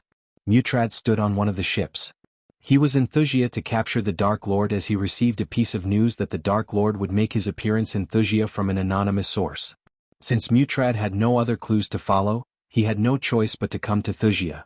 On his way, he noticed the destruction caused by Ghost at Diamond Valley. He almost turned the entire duchy into ruins. Go down and evacuate the people as soon as you can. Mutrad turned his gaze over to the red-haired girl on the ship next to him. She managed to put together a team to save the people in a short amount of time. Mutrad was surprised to see a non-crooked guardian in the guild. Chapter 736. Booth vs. Ghost 2. Mutrad noticed the Guardians jumping down from the ship to evacuate everyone in Valeria. He couldn't care less of the people. The only reason he was here was to capture the Dark Lord, or at least get a good look at the Dark Lord with his own two eyes. After hearing from his elders how powerful the Dark Lord was when he attacked Ghost in Royal Land, Murad doubted he could stand a chance against the Dark Lord. Unless his elders bring in the ancestors who have been cultivating in seclusion for centuries, no one he knew could stop the Dark Lord. Compared to the Dark Lord, all the other threats seemed childish in his eyes. "We have no time, people. Bring everyone you can to the ships before he arrives," Zanali's dominant voice echoed through the air. Until she saves the people of Thusia, she chose to forget about apprehending Gaia. After Zanali stopped barking orders, everything became deathly silent. This was an eerie silence. The calm before the literal storm. A sudden thunderclap cut through the silence. The sky kept rumbling. Murad slowly turned around. He noticed the horizon turning darker and darker. Icy blue lightning struck across the sky, forming a bright web of light in the otherwise dark sky. Even from a mile away, Murad could feel the intensity of the approaching storm. The snowfall stopped as though it was terrified of what was coming. The howling wind gradually sounded louder and louder. It brought enough force to make the ships tremble. Murad had never seen or experienced such an intense storm before. It was early in the morning, yet no one would believe that. The darkness made the day look like night. The storm slowly approached them. The trees leaned to a side, almost getting uprooted by the wind. Even Murad had to hold onto the ship's rail to prevent himself from losing balance. The gentle light peeked through the winter clouds slowly disappeared. Instead, darkness occupied the sky. Everyone, including Murad, thought the storm created this darkness. However, it was the darkness that created this storm. When the god of darkness was furious, nature itself suffered his anger. Only a few minutes later did Murad notice a figure beneath the storm clouds. He was surrounded by crackling golden lightning bolts. His hair stood up due to the electricity in the air. As seconds passed by, it became harder to keep the ship steady. The wind was too powerful. "He is here," Zanali shouted. All the guardians and Murad saw Ghost surrounded by crackling lightning bolts. He was literally bringing a storm to the Thusians. When Ghost flew past the grass field around Valeria, his speed uprooted the trees on his way. The trees flew chaotically in the air like paper birds. If the storm was not bad enough, many lightning struck the ground. Murad noticed the trees that survived the wind turned into ashes when lightning struck them. All the elements wreaked havoc in Valeria. The captain of Mutrad's ship turned the rudder using all his might. He finally managed to move the ship away from Ghost's path. Murad kept his hand in front of his eyes to stop the dust from getting into his eyes.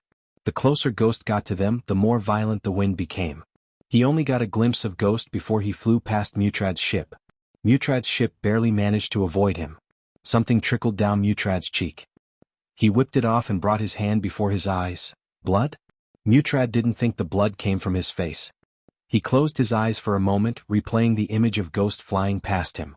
His mind vaguely remembered a body in Ghost's hand. He realized the blood must have come from the body. Within the castle, Layla saw Ghost getting closer to the castle. Booth shielded Queen Valeria with his body as the royal guards surrounded the castle to fight Ghost. Zanali, on the other hand, leaped to Mutrad's ship. "Aren't you going to help them?" asked Zanali. "It's not my duty to meddle in a war between the kingdoms," Mutrad shrugged. "So you're going to stand here and do nothing? Then why did you come here?" Exnali looked furious. "That's what I am exactly going to do," Mutrad calmly said. He didn't give a damn about this war, especially when the Thusians started it. There are countless people who are worse than the Dark Lord.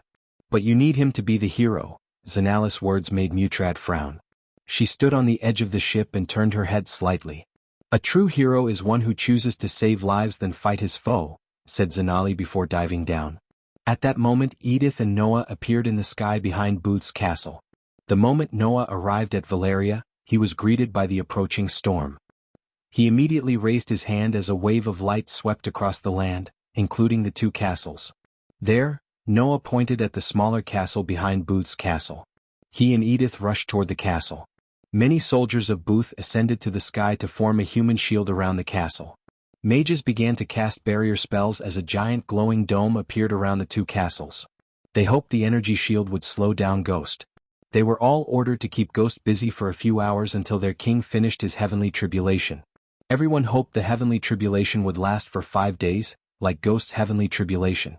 The golden barrier glistened in the darkness. A couple of fusion stage warriors hovered behind the barrier to fight Ghost. Although they knew they don't stand a chance against Ghost, they still obeyed General Booth's orders. They were soldiers and it was their duty to follow their generals no matter the outcome. When Michael was just 50 or so meters away from the barrier, dark beams shot out of his eyes and struck the barrier. The barrier itself trembled as several cracks formed around the point where Michael's dark beams hit it. Soon the barrier shattered, creating a meter-radius hole in it.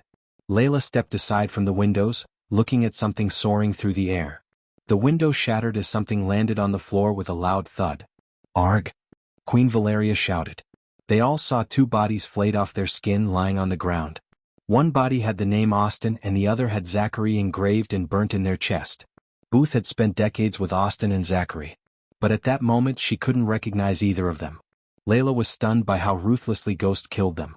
As a healer she could tell they were flayed alive.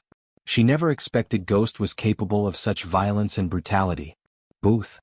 A thunderous roar shook the entire castle. The soldiers trembled. Michael's gaze was fixed on the castle. Using his X-ray vision he could see everyone in the room. He was furious beyond words. Before killing Austin and Zachary, he learned it was none other than Booth who ordered them to kidnap the spirit child as a safety measure. The two generals managed to keep Booth's location a secret until Michael began to flay their skin off alive.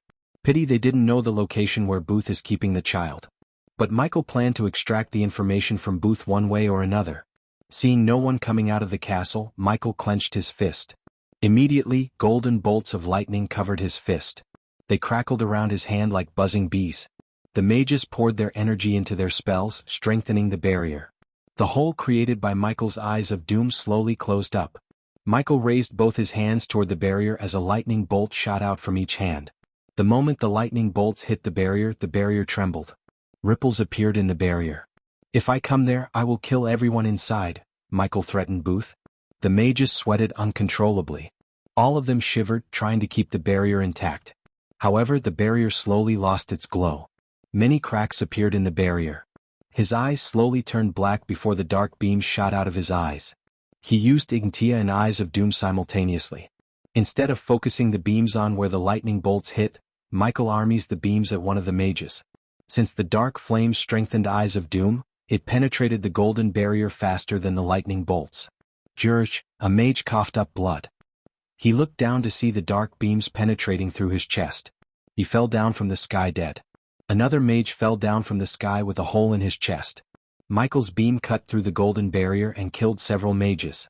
Ultimately, the barrier flickered as the lightning bolts shattered the shield.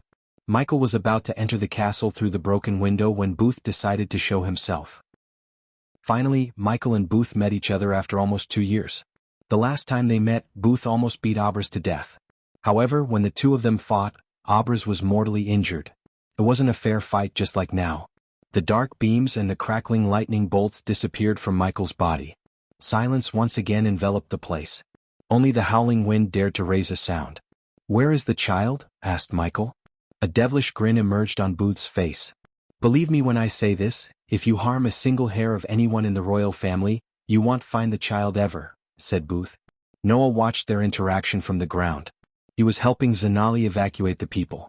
Suddenly, Michael disappeared from Booth's sight. The soldiers were startled by Ghost's sudden disappearance. To Booth's shock, he appeared once again with Queen Valeria in his hand. Booth was stunned. "You will die whether you tell me where the child is or not." Michael squeezed Valeria's neck as her feet frantically squirmed. "The question is, are you willing to let her die?" asked Michael. Looking at Michael squeezing the life out of Valeria, Edith tried to fly toward him, but Noah stopped her. He listened to the conversation between Ghost and Booth and concluded that Booth was the one who took the child. Noah wanted to stop Ghost, but Andreas had other plans. Andreas wasn't willing to let Noah fight Ghost and die before they could confirm for sure that Ghost is the Dark Lord. Even if they confirmed it, Noah wasn't strong enough to fight him. Deep down, Andreas wanted Ghost to kill Valeria because he wanted Noah to see what he's capable of. Unless Noah truly believed that the Dark Lord is an evil that must be uprooted, he wouldn't have the resolve to defeat him. Chapter 737. Booth vs. Ghost 3. Seeing their queen in mortal danger, the soldier rushed out of the golden dome. Some dashed at Michael with their swords raised while some cast spells. However, the moment they came out of the dome, a circular wave shot out of Michael. The soldiers screamed as they turned into ashes in a split second. Queen Valeria's face turned purplish. Her legs slowly stopped moving. "Stop!" Booth cried. "I will kill that child if something happens to her," Booth roared. Hearing their words, Layla shivered. Ghost and Booth were talking about a child, and fear clenched her heart for some reason. She flew out of the hole to meet Ghost. She wanted to know whether her child was safe or not. Booth noticed Layla flying towards them. With lightning speed, Booth grabbed Layla and put a dagger in her throat. Layla was caught off guard. Not only her, even Noah and Edith didn't expect Booth to make such a move. "Now I have the mother and the child," Booth growled as Michael loosened his grip around Valeria's neck. Layla's body trembled. The temperature around them dropped by several degrees. Her calm eyes turned bloodshot. Soon, her bloodshot eyes turned watery. She may be a cold, tough woman, but she was also a mother. So when her child was in danger, she couldn't be her usual self. Seeing the tears rolling out of Layla's eyes, Michael's killing intent shot through the roof. "Where is my child?" asked Layla with a stuttering voice. "Booth, you kidnapped a child?" Valeria asked Booth. She was still in Michael's hold. "It's for everyone's safety, Your Highness. This is wrong, Booth. I order you to release the child this instant." Queen Valeria's words warmed the hearts of the Thusian soldiers. Their courage to rescue such a kind queen grew out of bonds in their hearts. "Sorry, Your Highness. I can't do that. As long as His Majesty comes out of his seclusion, I won't release the child." Layla clenched her fist.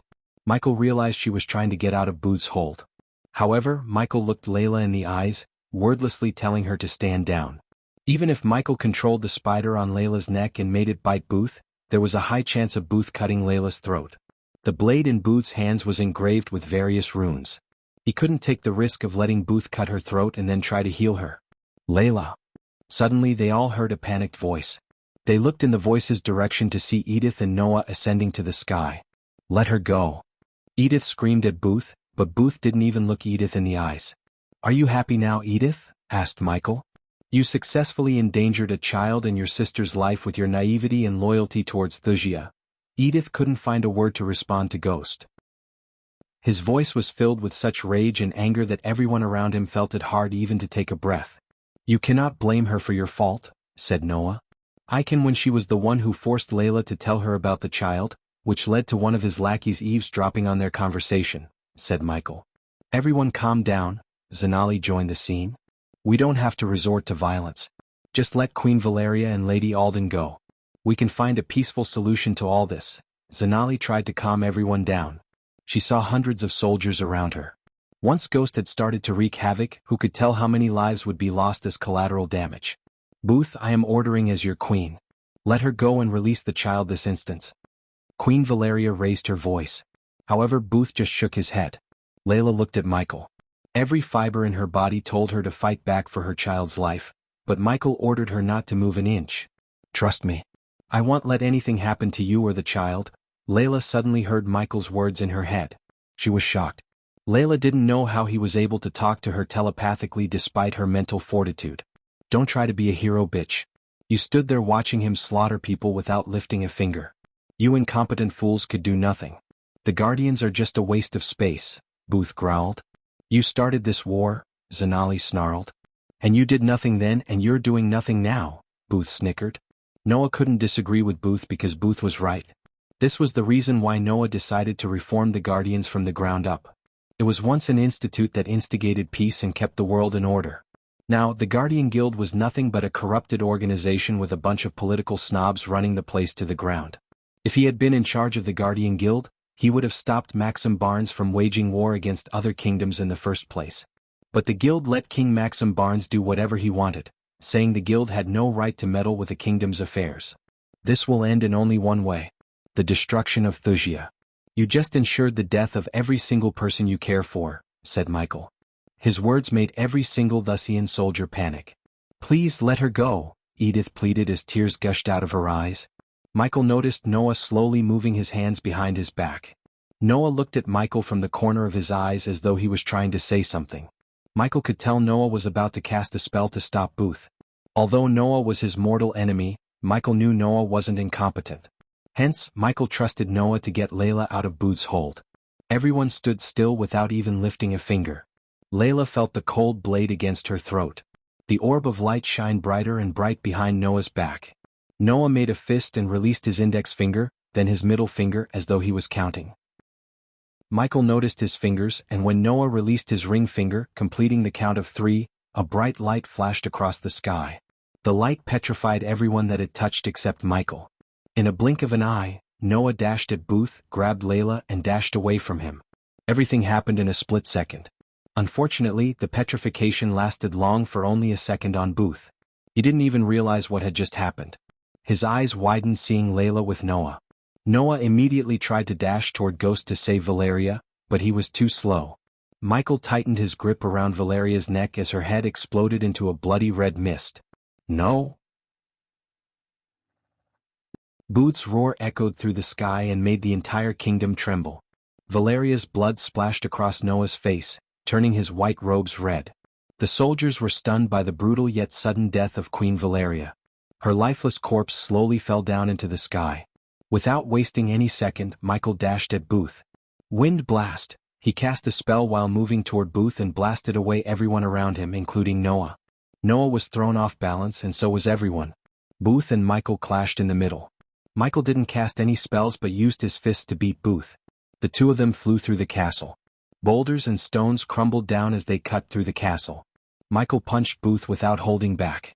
Just like Michael, Booth too didn't cast any spells because he was too furious to do so. The castle trembled while the towers slowly tilted to the side, threatening to crumble down. Get everyone to safety! Zanali roared. She noticed hundreds of soldiers who were unable to fly standing on the ground. Layla! Edith immediately dashed toward Layla and embraced her. Where is my child? Layla raised her voice. Noah. Edith turned her gaze toward Noah. If anyone could find the child, it was Noah. The castle tower finally collapsed down as the soldiers on the ground tried to run away as fast as they could. However, the tower fell right on top of them, crushing them to death. Zanali was able to save some but not all. At that moment, Noah had two choices: saving the child, which might be somewhere in the castle, which was currently crumbling down, or saving the soldiers. Save the child, Noah. The soldiers and the people have Zanali and the guardians. The child has no one, said Andreas. Noah didn't waste any time because every second cost a life. He didn't think he could stop Ghost and Booth from destroying the castle completely. In fact, he couldn't even see them. Teacher, you are a spirit. You can sense another spirit, right? Noah asked Andreas. Layla has given the child a body, but I can manage to find it. But it will take all my soul energy. I won't be here to help you until you replenish my soul energy, Noah. Find the child, teacher. I got your back. Andreas left Noah's body in a flash of light. The light blinded everyone for a moment. Layla noticed a thin layer of light covering the area around her. Layla was about to rush into the castle when Noah stopped her. Found the child. Follow me. Noah led the two young women into the crumbling castle. The castle trembled uncontrollably.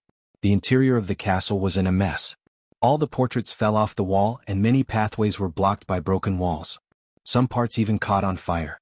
The fire slowly spread through the castle.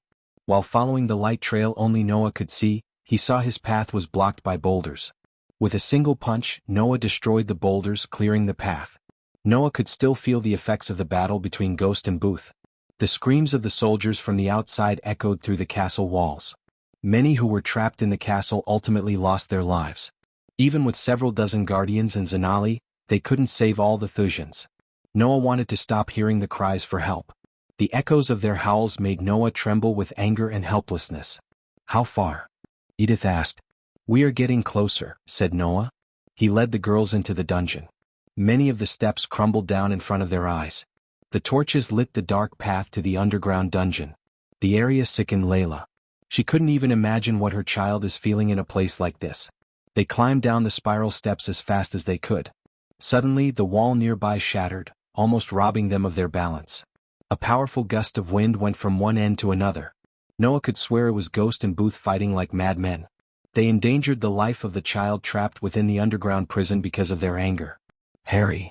Layla's shout echoed through the dark dungeon. No one responded from the dark dungeon as they climbed down the stairs. The eerie silence brought tears out of Layla's eyes. Mother! Finally, a child's voice emerged from the dark underground. Chapter 738. Booth vs. Ghost. Final. Michael and Booth did not give a damn about their surroundings. No one could see the two of them but a blur. All the crashes tore Michael's shirt and long coat into the castle. His body had several cuts. Booth looked worse. His armor may have protected his body, but Booth's face looked swollen and bloody. Michael grabbed Booth and shot toward the sky. For a few moments, the destruction on the ground level stopped. Using this momentary stop, Zanali quickly ordered her men to take the civilians to the ships. Thunder rumbled in the sky. Mutrad saw Ghost and Booth going all out in the sky. "Arg!" Booth roared as he punched Michael in the face. He felt like he was punching a concrete wall. Still, Booth didn't stop. He vented all his anger on Michael's face. He covered his fist with sparkling white energy. Every punch he threw had enough force to destroy a building. Up to this moment, neither of them cast any spells. This was a bloody street fight rather than a battle between two cultivators. Casting a spell could finish the battle sooner than Michael wanted. So he chose not to. He had been suppressing his anger for almost 3 years. Hence he wanted this fight to be bloody, brutal, and long. Michael took all Booth's punches and spat the blood out. After letting Booth punch him almost 20 times, Michael finally grabbed Booth's fist. He headbutted Booth, breaking Booth's nose with a sickening crunch. He grabbed Booth's left ear and ripped it off. Michael wasn't using any fancy kicks, punches, or technique. Instead, he fought with his primal rage. Booth growled in pain as Michael threw his ear into the air. Michael slapped Booth with the same bloody hand. The slap sent Booth flying onto one of the guardian ships.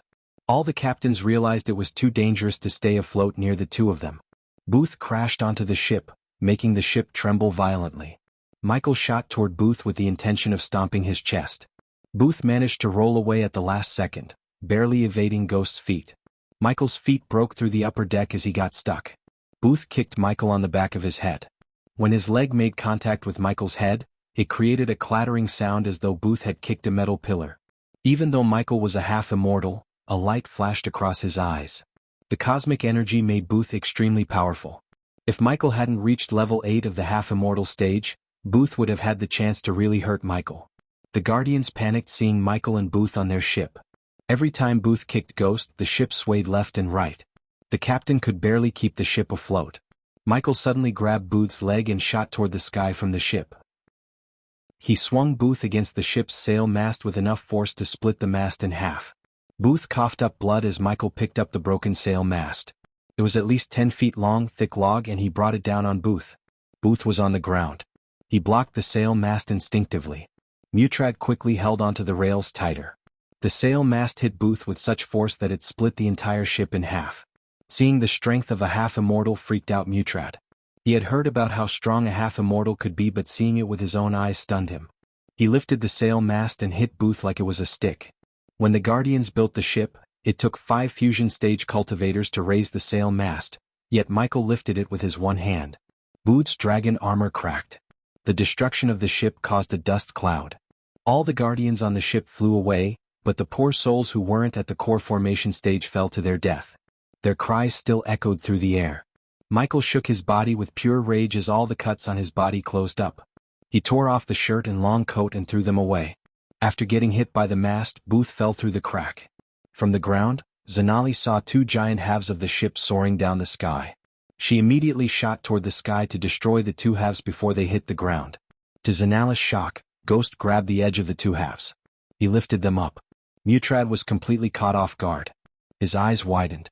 "Don't tell me," Mutrad mumbled, seeing Ghost raising the 2 giant halves of the ship. Michael's body turned reddish. Every muscle in Michael's body bulged up. Even for a half-immortal, raising a giant flying ship was not an easy feat. The ship weighed at least 800,000 tons. The cargo ships were one of the biggest ships in the Guardian Guild. Seeing Ghost lift the halves using his raw strength freaked out every single one, including Mutrad. He had never seen such a humongous display of strength before. Michael threw each half at Booth. The weight of the halves, coupled with the friction in the air, lit the pieces. Like 2 fiery meteors, the 2 halves soared down the sky.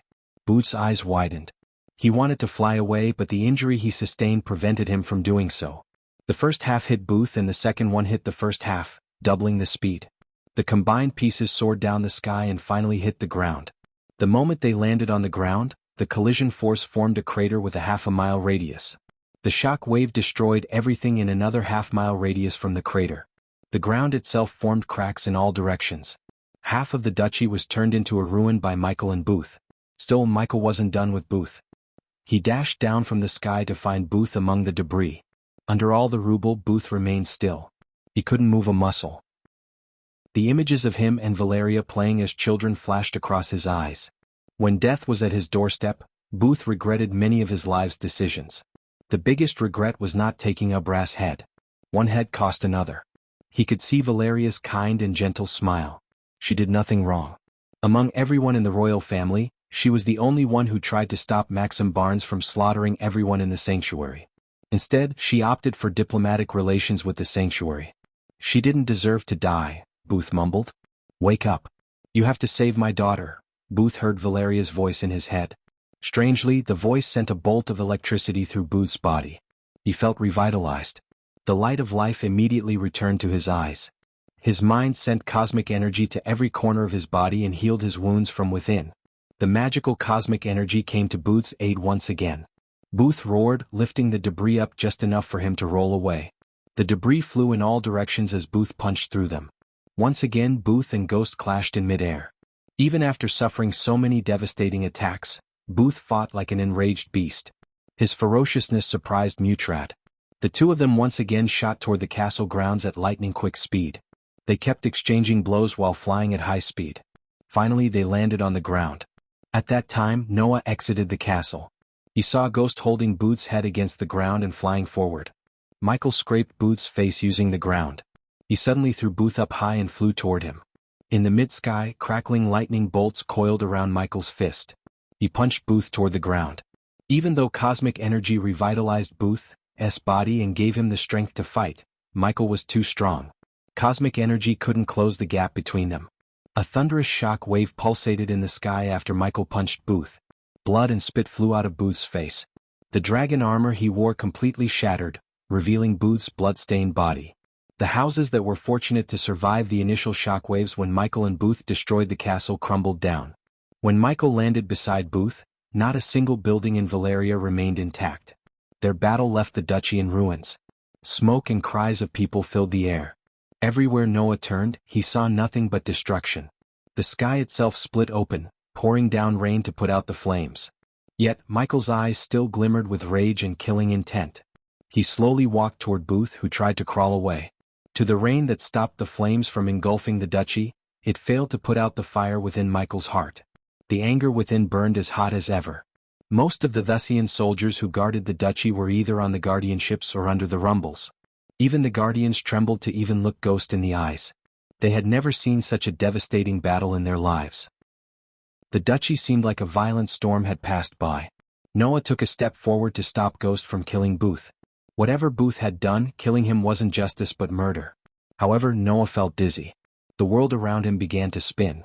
The effects of Andreas leaving his body and losing the soul energy took a toll on Noah. Everyone was focused on Ghost and failed to notice Noah collapsing down. The rain washed down all the blood off Michael's body. He bent down and lifted Booth by his neck. "Revenge has its own taste, doesn't it?" asked Michael. Booth lost all the strength in his body.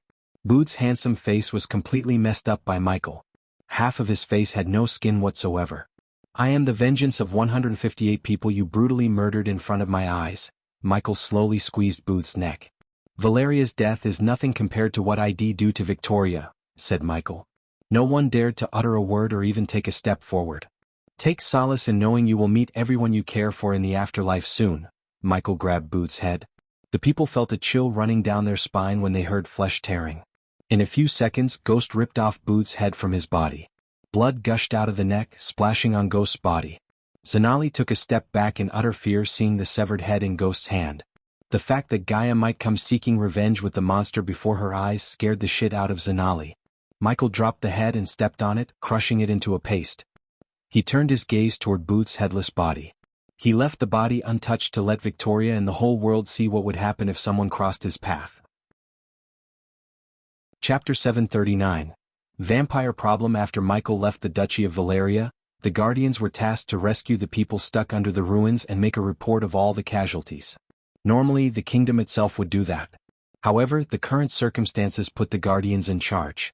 The biggest reason for this was Victoria ordered all the troops to guard the capital. The news of her mother and Booth's death still hadn't reached Victoria. Zanali ordered a group of soldiers to find Valeria's body even though she knew it'd be like finding a needle in a haystack. The battle completely flattened the smaller castle behind Booth's castle, and only a couple of towers remained tall in Booth's castle. Zanali stood atop one of the towers, gazing at the destruction left behind by Ghost. A few days ago this duchy buzzed with people and life. But now only ashes and ruins remained. People's cries for help replaced the songs of early birds and the noise of crickets. She couldn't even imagine what would have happened if Noah hadn't helped her bring the guardianships to rescue people. Thinking of Noah, she looked all over the place but he was nowhere to be found. Guardian Captain, Zanali looked over her shoulder to see Evan landing behind her. He had a silver scroll and a quill in his hand. I got the names of everyone on the ships. If we can get the record of everyone in the duchy we can cross off who's dead and missing, said Evan. Also, I received some disturbing reports from Diamond Valley in the capital. What could possibly be more disturbing than this, Evan? Evan took a deep breath and really hoped the reports he received were false. Vampires attacked the Thusian soldiers stationed at the Diamond Valley. Zanali turned around with a bewildered face. That's what the reports are saying, said Evan. He was just as shocked as ex-Zanali when he heard the reports. To him it seemed like the Thusians were really stuck in a mess. Ghost was destroying Thusia from one. Now the vampires may have joined in the battle. Do the reports say why they assume it's the vampires? Asked Zanali. Apparently, some of our men saw black-cloaked figures biting the soldiers in the neck and found a couple of dried bodies. Zanali rubbed her temples. Of course, the Guardians had many captains and Alpha Guardians to deal with new threats. However, she felt the pressure because of Edith's connection to Thusia. Zanali didn't wish Edith to get hurt by the destruction of Thusia. As far as Zanali could see, the war wasn't going in Thusia's favor. The Thusians bet on King Maxim Barnes' breakthrough to the half-immortal stage. After witnessing how powerful Ghost was, Zanali doubted even if Maxim Barnes reached the half-immortal stage, he would be strong enough to beat Ghost. That's not it, Guardian Captain. Holy Guards have reached Thusian capital with His Holiness of Azare Continent. Why? Frowned Zanali. For some reason, she didn't think the head of the Holy Church in the Azare Continent came for Thusia's help. The Holy Guards are keeping the reason for their visit a closely guarded secret. But our spies learned that the Holy Church has recently received a disturbing recording of a high-level vampire breed called the Blood Prince admitted to working with King Maxim Barnes. Zanali's eyes widened. This was a strong allegation. The Guardian Guild and almost all the Great Eight clans had branded the vampire clan as mortal enemies. Anyone who was in relation to the vampires would be severely punished once found out. So if King Maxim Barnes was working with the vampires, it would brand Thusia as an enemy of all Great Eight clans and kingdoms. Simply put, Thusia would be isolated and marked as the betrayer of all lives. Rumor has it that the deal between this Blood Prince and King Maxim Barnes went south, which was why the vampires had suddenly launched an attack on the Diamond Valley. Guardian Captain, if this was true, Thusia's in a whole world of trouble. Zanali shook her head. Something's not right here. I can't say what, but we are missing something. After we clean up here we must go to the capital. This time, we have to be prepared to minimize the casualties as much as we can when Ghost arrives at the capital, said Zanali. Seeing all this destruction, even Evan felt a pain in his heart. I had no clue Ghost was capable of doing all this, Evan sighed. He always was so calm and peaceful. Something really messed up must have happened between Thusia and him. No matter what, he can't justify the lives he killed. Zanali shook her head. Guardian Captain, a Guardian leaped onto the tower. We have found Queen Valeria's body, said the Guardian. Zanali took a deep breath. She didn't know Queen Valeria much, but her death made Zanali a bit sad. Her death was sudden and brutal. Zanali could only imagine what Victoria would feel when she saw her mother's body. At least Zanali could bring the body to Victoria and help her give Valeria a proper funeral. Evan, go to the Diamond Valley and investigate that matter. What would you do, Guardian Captain? Asked Evan. I'll take Queen Valeria's body to the capital. Zanali jumped off the tower to reach the ground while Evan headed for the Diamond Valley. Not a single building remained intact. When Zanali landed on the ground, she saw the Guardians and healers they brought running around, tending to the wounded. Fortunately, the Guardians managed to drag out people stuck under the rubble. After a long time, people actually thanked the Guardian with their whole hearts. The casualties would have hit the sky if it wasn't for the Guardian Guild. It was apparent that Ghost did not give a damn about innocent people being collateral damage. Zanali followed the Guardian in silence to Queen Valeria's body. The Guardians blanketed the body with a white cloth. Zanali squatted beside the body and slightly lifted the cloth. The strong stench of blood and mud nauseated Zanali. She saw a headless body with crooked arms and legs when she lifted the cloth. Since Valeria's body hit the ground from the sky, her bones were shattered. No one could recognize her body, and if it wasn't for her robes, even the guardians would have failed to find her body. Zanali quickly closed the cloth and exhaled heavily. She didn't deserve this. Zanali closed her eyes for a moment, praying for Queen Valeria's peace in silence. Take her body to my ship and set a course to the capital, Zanali ordered one of the guardians. She then turned her gaze to a guardian girl in golden robes. Leave a group of guardians and healers here and tell the rest to board the ships. We are going to the capital, ordered Zanali. Finally, Zanali threw the last glance at once beautiful duchy before ascending to the sky. To her surprise, Mutrad was waiting for her on her ship. Zanali slapped Mutrad. The guardians on the ship were stunned by her action. Her slap caught even Mutrad off guard. You could have prevented all this. If this was your people, would you have stood here and watched? Zanali growled with rage. Her eyes turned red as her body trembled. One day he will do the same to your people and you will feel their pain, Zanali said. She didn't bother to wait to hear what Mutrad was trying to say. Instead, she walked into the captain's quarters and shut the door with a bang. A few hours later, Evan finally arrived at Diamond Valley. Since his report said they found the soldiers dead near the diamond mine, it was Evan's destination. As she arrived at the mine, he saw the mine entrance was blocked with large boulders. It would take more than one man and spells to clear the path. So Evan had no way but to look around the area. The entire duchy seemed desolate, with little to no people. It was not a surprise to Evan. Who would stay in a place where two immortals went all in? The Thusian were lucky Zanali evacuated most of them before Ghost fought another half-immortal. After seeing Ghost's vengeance against Thusia, Evan had a feeling he purposefully led the half-immortal to the Diamond Valley and destroyed the duchy with little effort.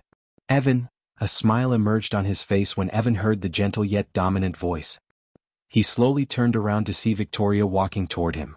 Not Princess of Thusia Victoria but Victoria of Golden Valley Sect and Evan's lover? Are you all right? Asked Victoria. Evans felt a warmth in his heart, seeing a glimmer of concern in his girlfriend's eyes. 2 years ago they were at their throats trying to beat each other. At that time, Evan had never thought they would fall in love. Why wouldn't I be? Asked Evan with a smile. I heard explosions and saw signs of intense battle on Valeria, said Victoria. Evan sighed deeply. Tell me what happened there? Asked Victoria.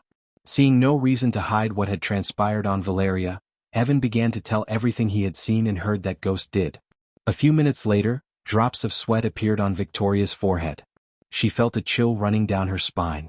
Ghost was always an asshole and low-key bully in her eyes, but she had never thought of him to be such a cruel and vengeful guy. Deep down she really felt lucky that she didn't come across him too often. Do you happen to see the Guardians on your way here? Asked Evan. He didn't want Victoria to pay too much attention to the destruction of Thusia.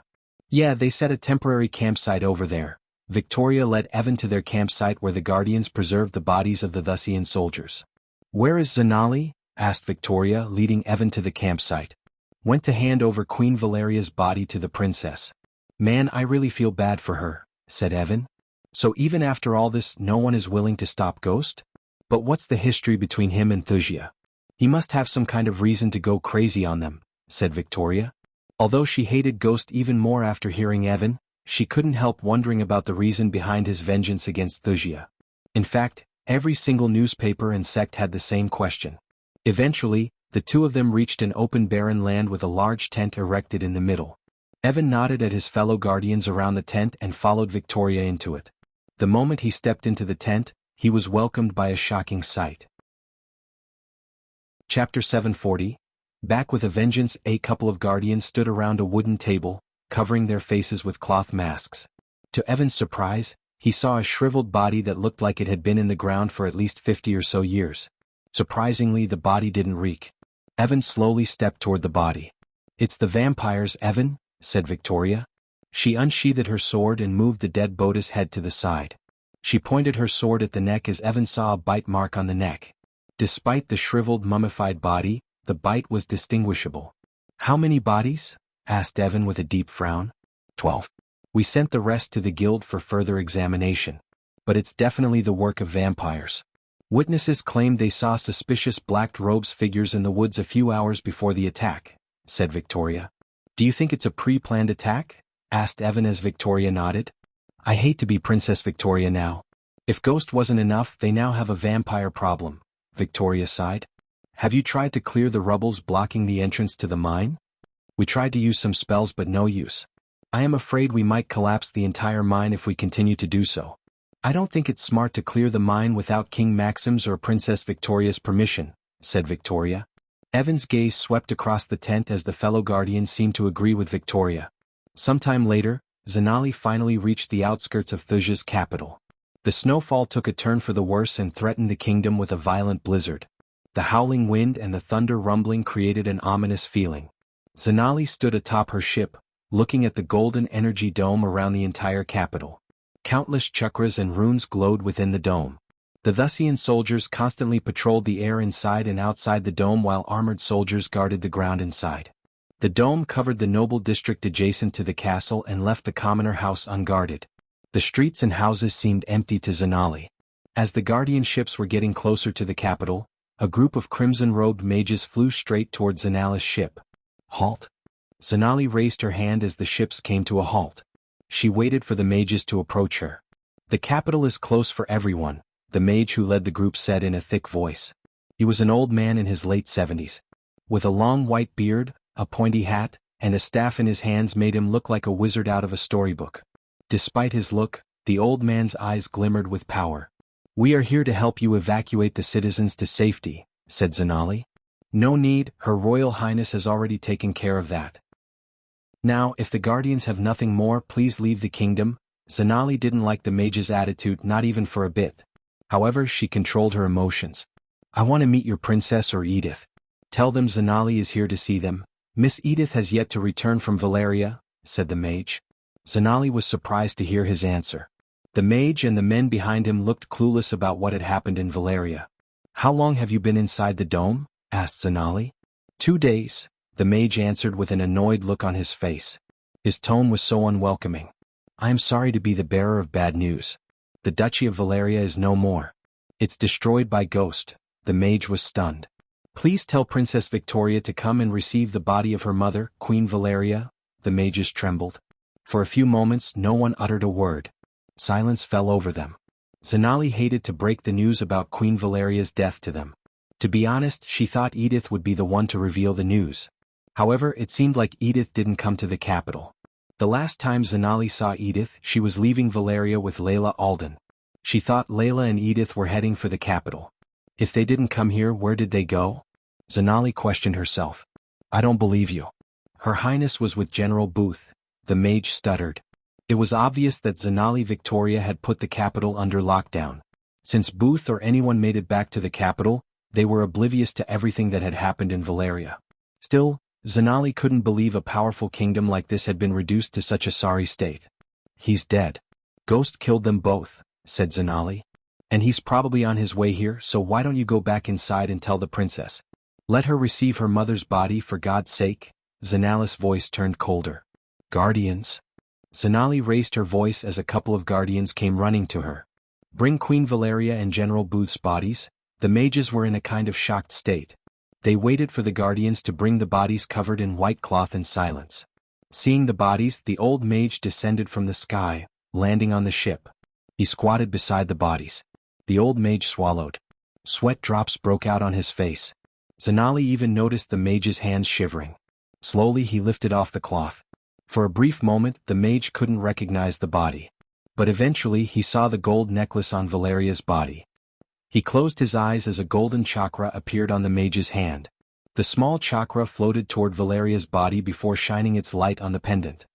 His heart skipped a beat when the pendant on her necklace radiated an icy blue light. "Your Highness," the old man lost control of his body as he collapsed down. The staff slipped out of his hand while tears rolled down his eyes. Soon the rest of the mages joined the old man. They all had the same reaction when they saw the icy blue light from the pendant. They were saddened beyond words. Every single one in Thusia adored and loved Queen Valeria. She was the kindest soul they had ever known. Seeing her mutilated body, their hearts couldn't take it. They broke into tears. Zanali felt sorry for the mages. The old mage finally managed to stop sobbing. He slowly moved his hand toward the body next to Queen Valeria. His hands trembled as he lifted off the cloth. The old man showed no expression as he couldn't recognize the body instantly. It took the mages a few seconds to locate a tattoo of the kingdom's emblem on the bloody chest. As expected, the mages didn't shed tears for Booth as they did for Valeria. "Please, you have to let Princess know about this," said Zanali. Meanwhile, Gaia and Azazel arrived at the castle of vampires with the help of Michael's runic teleportation. The place looked as ominous as ever before. The gray castle stood under the red sky. Countless black bats flew around the castle to add an extra layer of creepiness to it. Gaia cracked her neck. She was in her Dark Queen armor so that no one could see her face. But behind the mask she was grinning. What? Because Michael had specially built something for her to deal with the Blood Prince herself. She really insisted on Michael killing the Blood Prince with her own hands. Since Michael was busy with something else, he built a device and sent Gaia to the castle along with Azazel for backup. He didn't think Gaia needed backup, but he didn't like letting Gaia go alone. As though the vampires had sensed their presence, a group of black-clothes vampires rushed toward her.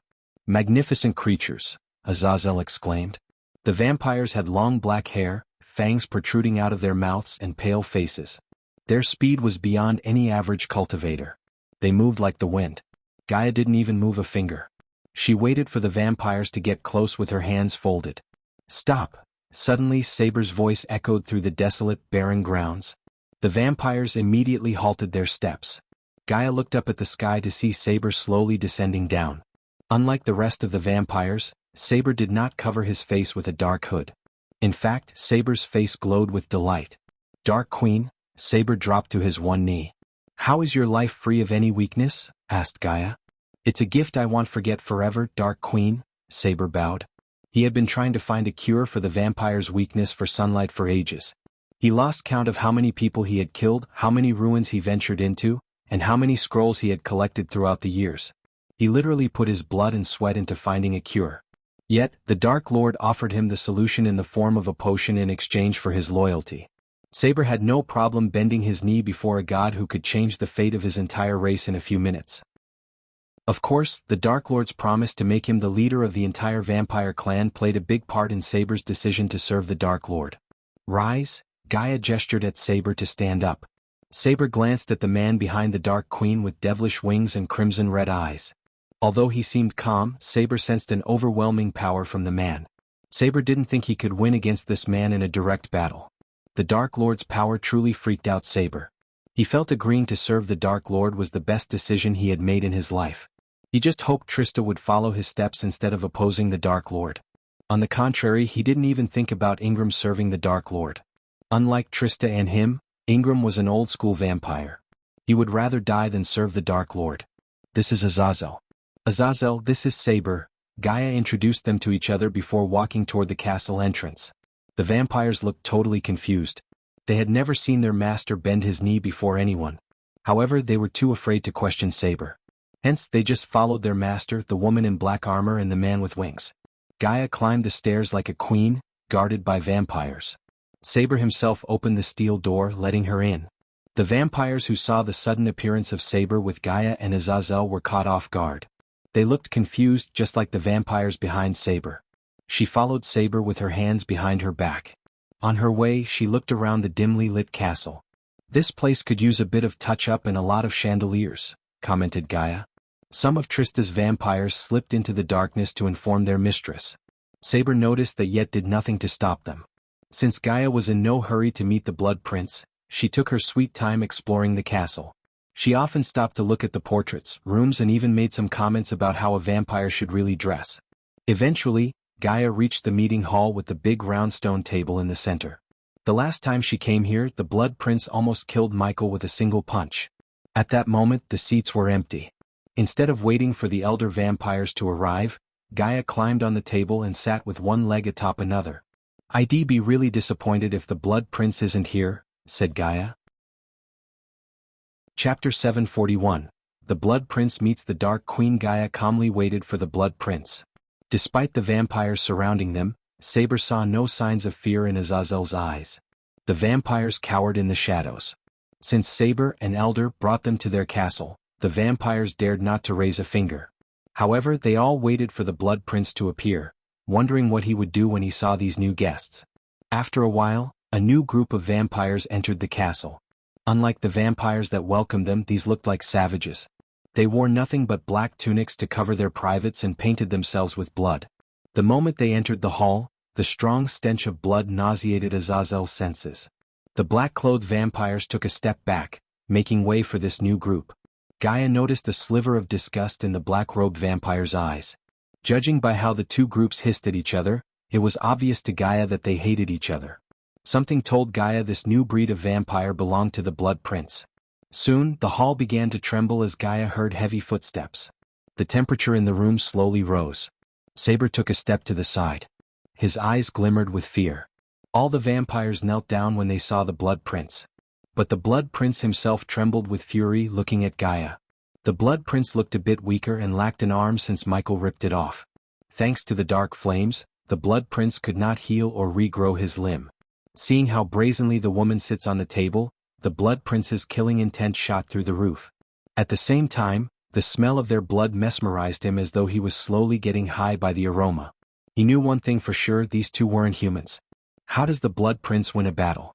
Single-handedly, Gaia chuckled. The vampires were stunned to see the woman ridiculing the Blood Prince in his own castle. Although she had a powerful aura around her, it was nothing compared to the aura around the Blood Prince. Yet, the woman had the guts to make fun of him. "Oh, sorry, I really shouldn't do that. I came here in peace. I am unarmed." She emphasized the word unarmed, raising her two hands. The Blood Prince's body began to tremble. "Okay, I know this situation looks out of hand. Jeesh, I need to stop doing that." Gaia suppressed her urge to laugh. She seriously couldn't stop herself from making amputated jokes after seeing the Blood Prince with only one arm.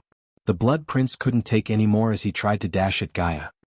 He was about to grab her and crush her to death when suddenly a bright golden light shot out from her hand. "Arg!" The Blood Prince screamed as his skin began to smoke. Saber saw a large cube in the Dark Queen's hands. The golden light came through the hole in the cube. The light mimicked the sunlight. Hence, the Blood Prince started to cover his face as his body was slowly burnt by the light. The vampires immediately leaped away from the Blood Prince. They hissed at the sunlight, hiding in the corners of the hall. As seconds passed, the light glowed brighter and brighter with high intensity. Gaia threw the box in the air as it floated right above the Blood Prince, out of his reach. It created a spotlight on the Blood Prince, trapping him within. The Blood Prince couldn't move a muscle. All of his strength was redirected to keep himself from burning.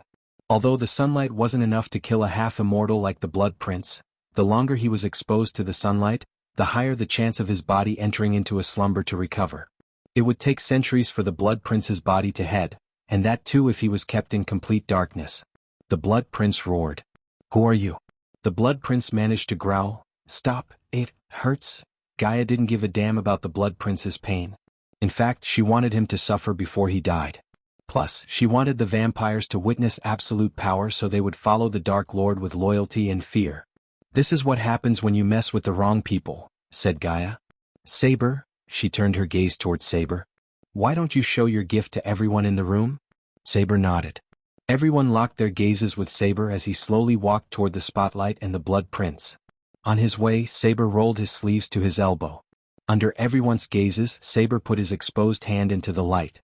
The vampires expected Saber's hand to burn to a crisp. However, on the contrary, nothing happened to his hand. The vampires were stunned. Some even wondered whether the light was really harmful to a vampire. Thankfully, the Blood Prince's body kept smoking. Otherwise, the vampires wouldn't have believed the light was indeed harmful to them. The Blood Prince could hardly move his head. Still, he managed to glance at Saber's hand. Just like the vampires, the Blood Prince was stunned. The light burnt his skin as the same as the sunlight, yet it did not harm Saber. "Did you see that, Blood Prince? Saber is not harmed by the light. We would have given you this gift if you weren't such an asshole," said Gaia. "I never even met you, bitch," the Blood Prince growled. Gaia almost forgot that the Blood Prince met them as Ghost and Elia, not as the Dark Lord and the Dark Queen. Gaia did not respond to the Blood Prince. Instead, she took out the golden spear Michael used to kill the half-immortal elf from her space ring. She jumped down from the table, gracefully walking toward the Blood Prince. She fiddled with the golden spear on her way. She poked him with the spear when she got close to the Blood Prince. The Blood Prince hissed but couldn't do anything to stop her. "What the hell are you waiting for? Kill this traitor and this bitch," growled the Blood Prince. Immediately, the red-painted vampires of the Blood Prince dashed forward to attack Gaia and Saber. Instead, Saber could order his men to retaliate. A bolt of lightning struck the red vampire.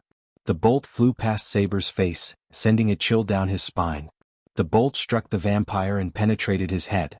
The bolt went through another vampire before disappearing. 2 vampires collapsed to the ground with fist-sized holes in their heads. The red vampires halted their steps as they were stunned. Saber utilized their shock and dashed at them with inhuman speed. His figure became blurred as 2 fangs grew out of his mouth. The next moment, Gaia only noticed several bloody veils of mist above the red vampires' heads. Even she couldn't see him killing the vampires. He was simply too fast. In a blink of an eye, Saber killed all 5 red vampires. When he returned to his previous place, his entire body was drenched in blood. Just the sight of Saber covered in blood made the vampires tremble in fear. "It's time to put you out of your misery." Slowly, Gaia grabbed the Blood Prince's throat before slowly sending the spear through his chest. The runes on the spear glowed brighter and brighter as the Blood Prince growled. Blood slowly tricked down his chest. He couldn't move a muscle. His life flashed across his eyes. The vampires he created died within a few seconds. Saber, one of the elders, betrayed him and his minions never came to his aid. Gaia twisted the spear to inflict more pain. Surprisingly, Trista, the brunette vampire and friend of Lenora, appeared in the hall. Her eyes widened at the sight of Gaia killing the Blood Prince. "Calm down, Trista," Saber quickly said before Trista did something she would regret later. Trista was unable to comprehend what was happening before her eyes. Saber, of all people, stood beside a creepy-looking woman and man and watched the Blood Prince slowly getting stabbed to death. Not that she had any love for the Blood Prince, but it was shocking to Trista. To be honest, Trista hated the Blood Prince to the core since he killed Lenora. Little did Trista know that the Blood Prince kept Lenora's head in his room. In a sense, Lenora was still alive. But no one except Ingram and the Blood knew about her state. At least that's what the Blood Prince thought. The blood trickled down from the Blood Prince's chest, forming a blood puddle under him. Usually, the vampires wouldn't drink another vampire's blood, but the sweet aroma from the Blood Prince's blood really made it hard for them to resist. Even Trista's fangs slowly grew in size. Gaia saw the light of life slowly leaving the Blood Prince's eyes. The new device built by Michael and Eladir surprised Gaia. She had her doubts when Michael said this device would create a light as powerful as the sunlight. But looking at the device at work, she was surprised. With this device, the vampires could pose no threat to them. Not only vampires but even the undead would also be powerless. Trista was afraid even to take a step forward.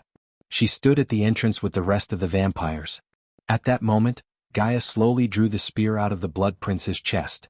She swung the spear, splattering the blood across the hall. Afterward, she stabbed the Blood Prince in the throat. "Arg!" the Blood Prince growled. She forcefully cut the Blood Prince's throat to sever his head clean off. Since the Blood Prince was a half-immortal, it took almost every bit of strength in Gaia's body to cut his head off. Blood sprayed out of his neck, painting her black armor red. Yet she didn't even flick as she continued to cut his head. Trista shivered. She watched the Blood Prince brutally getting butchered in his castle surrounded by his men. She simply couldn't believe it. However, she trusted Saber enough to stay still. Finally, Gaia lopped off the head and raised it in the air for everyone to see. The Blood Prince's eyes were still wide open and filled with pain and anger. "Now we can talk about the future of all the Nightwalkers," said Gaia. Chapter 742, The Blood Prince's Bloody Collection. Gaia showed the severed head to every vampire around her. The vampires took a step back in utter fear. She had killed their strongest. These vampires were more terrified than furious at her for killing the Blood Prince. "His body belongs to us. Anyone got a problem with that?" asked Gaia. As expected, no one dared to utter a word. With a flick of her wrist, she took out a silver scroll from her space ring.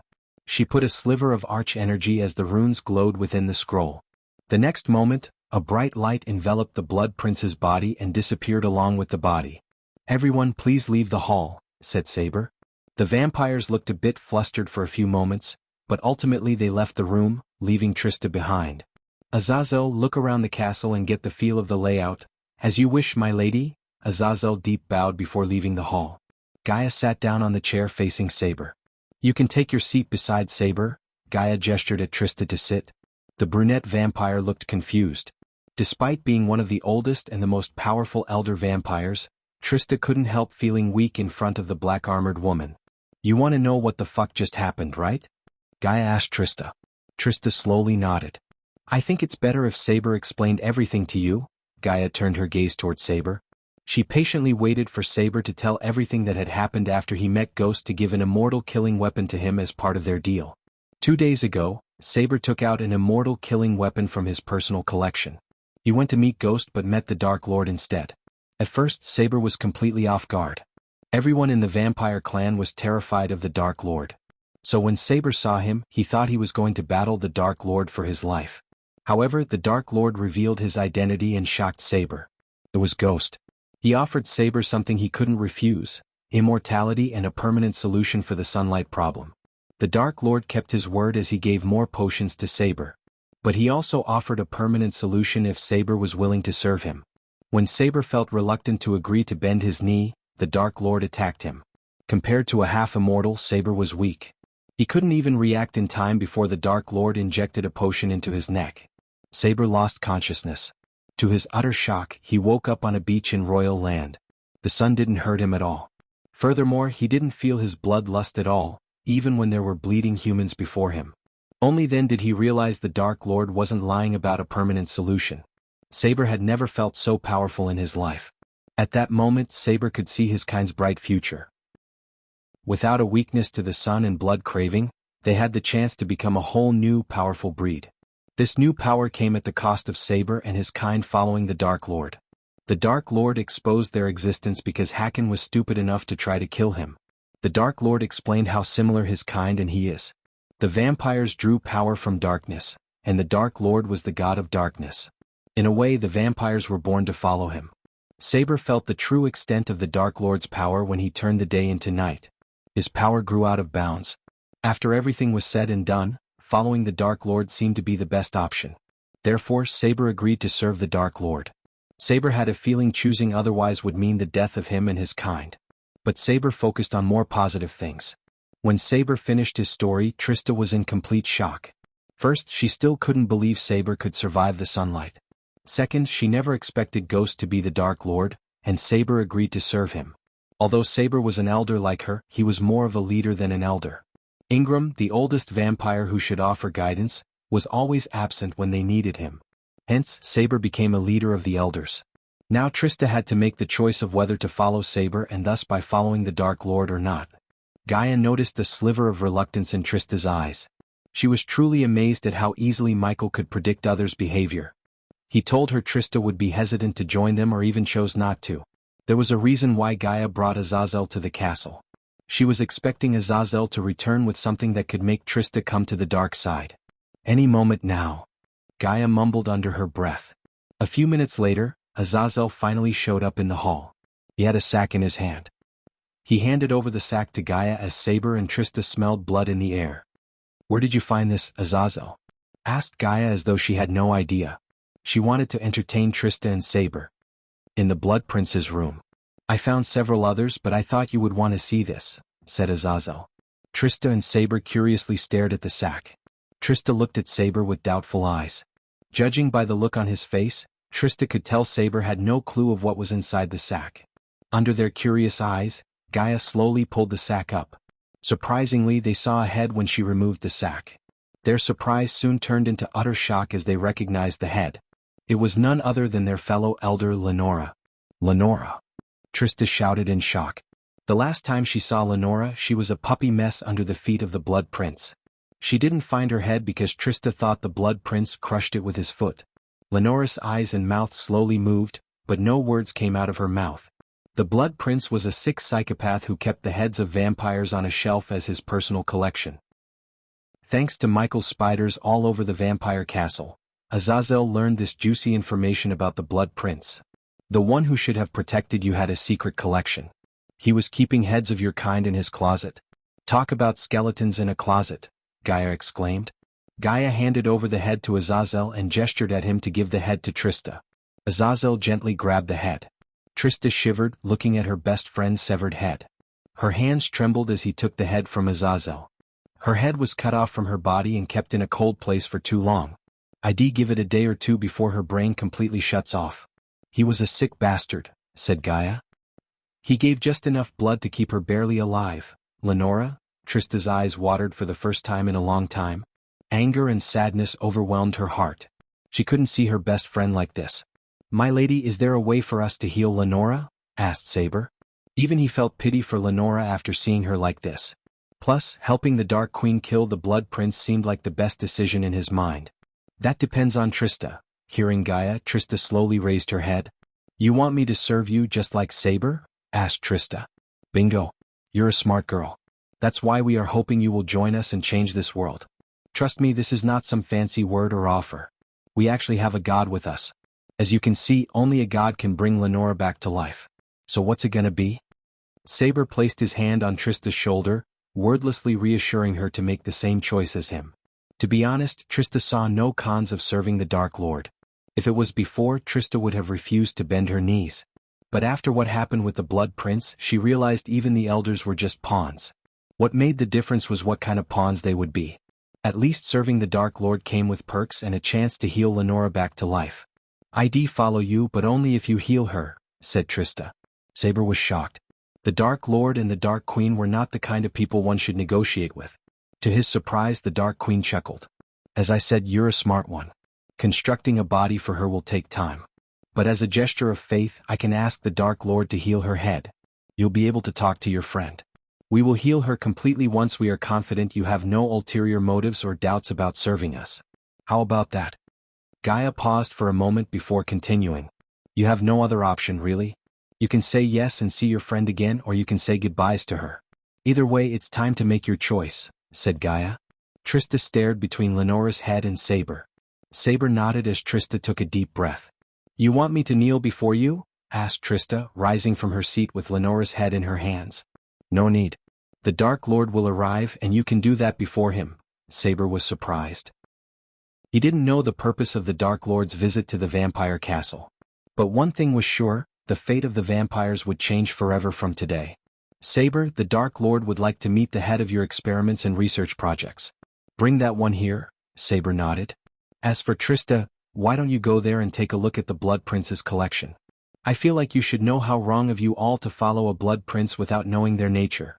Gaia rose from her seat and turned her gaze back to Saber. The Dark Lord also wants to meet all the elders including Ingram. Summon them all here. I assume you have a way to do that.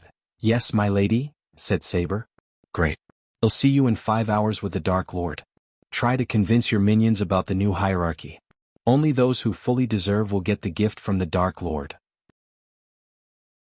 Chapter 743, Biggest and Baddest Castle. After Gaia met with the vampires, she teleported herself back to the Dark Forest, where she met Michael. He remained in the pocket dimension working with Eladir. Nightmare and Vidora slept by the waterfall peacefully.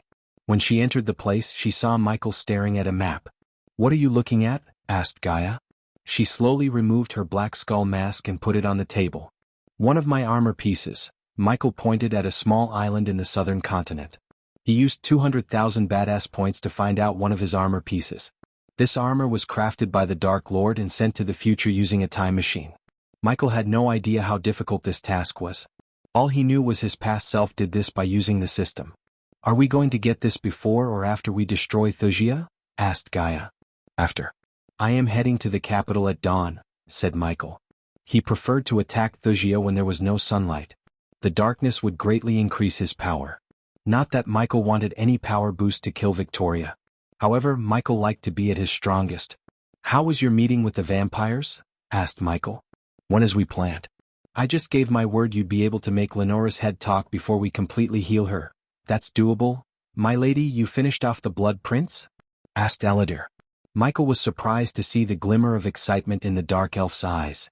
Judging by the look in his eyes, Michael could tell Eladir had some kind of plan for the Blood Prince's body. It should be in the storage room with the dragon skeleton, said Gaia. Michael was too busy to assemble the dragon skeleton he teleported from the treacherous ocean. He needed additional 100,000 badass points to assemble the skeleton. He wished he was able to teleport the wise dragon skeleton too. It was a pity that the system absorbed its body to reveal Adelia's teleportation destination. Still, Michael was confident he could make millions by auctioning the skeleton. According to Arya, the next big auction in the Ara continent would happen in 3 months. So Michael planned to auction the dragon then. Until then it could stay in the storeroom. My lord, can I take a look at the Blood Prince's body? Asked Eladir. You seem rather excited. What's the matter and why do you want to see his body? Michael asked Eladir. I want to study such specimen, my lord. You talk like Delar. Normally he was the one who messes with dead bodies. True, Elidar nodded. But the Blood Prince's body is different. I might make use of his body to create some new runes. You got me at new runes. Go crazy, Michael dismissed Elidar. The elf almost ran away from the place full of excitement. It was extremely rare for Michael to see Elidar this excited. After finding all the armor pieces, he hoped the elf could develop some powerful runes to enhance his armor. You should give me new armor. Now that I think about it, you haven't given me an engagement gift. Some fiancé you are? Gaia rolled her eyes. Didn't I tell you I would get you your throne of Nagaland? You're kidding me, right? After we reveal our identities, do you think I can peacefully rule Nagaland as the queen? The Sky Hall and the Guardians would be at my neck if I ever stepped into my own kingdom. Michael's brows arched up. It was such a simple thing, but he completely forgot about that. This was the reason Michael wanted to put an end to keeping two identities. His brain power diverged into too many things as he started to overlook the obvious things. Michael took a deep breath. Although he didn't utter a word, Gaia could tell how sorry he was by looking at his eyes. She smiled. You don't have to worry about that. I know you have so many things to deal with. It's okay, Gaia gently said. The moment she said these words, Michael hated himself. She asked for one thing for him, but he failed to give her that. Michael calmed himself with a few deep breaths. Quickly, he remembered the floating mountain given to him by Eve's father. I am going to build you the best and baddest castle this world has ever seen and give it to you as my loving gift, Michael said, taking her arms into his. He slowly moved over the strand of hair on her face and felt her smooth, soft skin. You are the best thing that happened to me in this life. Michael meant these words with all of his heart. Little did he know that Gaia was the biggest and the main reason why the past Dark Lord chose to reset the entire universe. She was cursed and slowly dying. To be honest, the Dark Lord didn't think he could live and fight without his wife. The only way to save her was to travel back in time. Michael did that in a heartbeat. Fortunately, that fate had been avoided the moment Michael retrieved the curse-breaking artifact from the treacherous ocean. You better, Gaia ruffled Michael's hair playfully. As seconds passed by, Michael prepared for what could be his final battle as Ghost. He flicked his wrist as his usual black attire appeared on an armor stand. He touched the clothes, sighing. Finally, Michael put on his robes and sheathed a silver sword with several crimson-red engravings on it. This was the sword Saber gave him. With this sword, Michael possessed two immortal killing weapons. I will come with you, said Gaia when he finished putting on his robes. Before you say anything, let me remind you that Zanali knows who I am. You need backup. However, Michael shook his head. I can't afford you with me on the battlefield. Instead, I need you to go to the river town to ensure Eve and everyone's safety. I will take care of Zanali. Don't play me for a fool, human. I know you are sending me away so no one could take me hostage and turn the table on you, Gaia snickered. You know how Maxim operates. I can't afford any fuck-ups, Gaia sighed heavily. Judging by the look in his eyes, she knew there was no point in arguing with him. Hence, she agreed to go to the river town. But let's go meet Saber and his kind first, said Michael. A few hours earlier, Zanali was granted entry into the capital by the mages.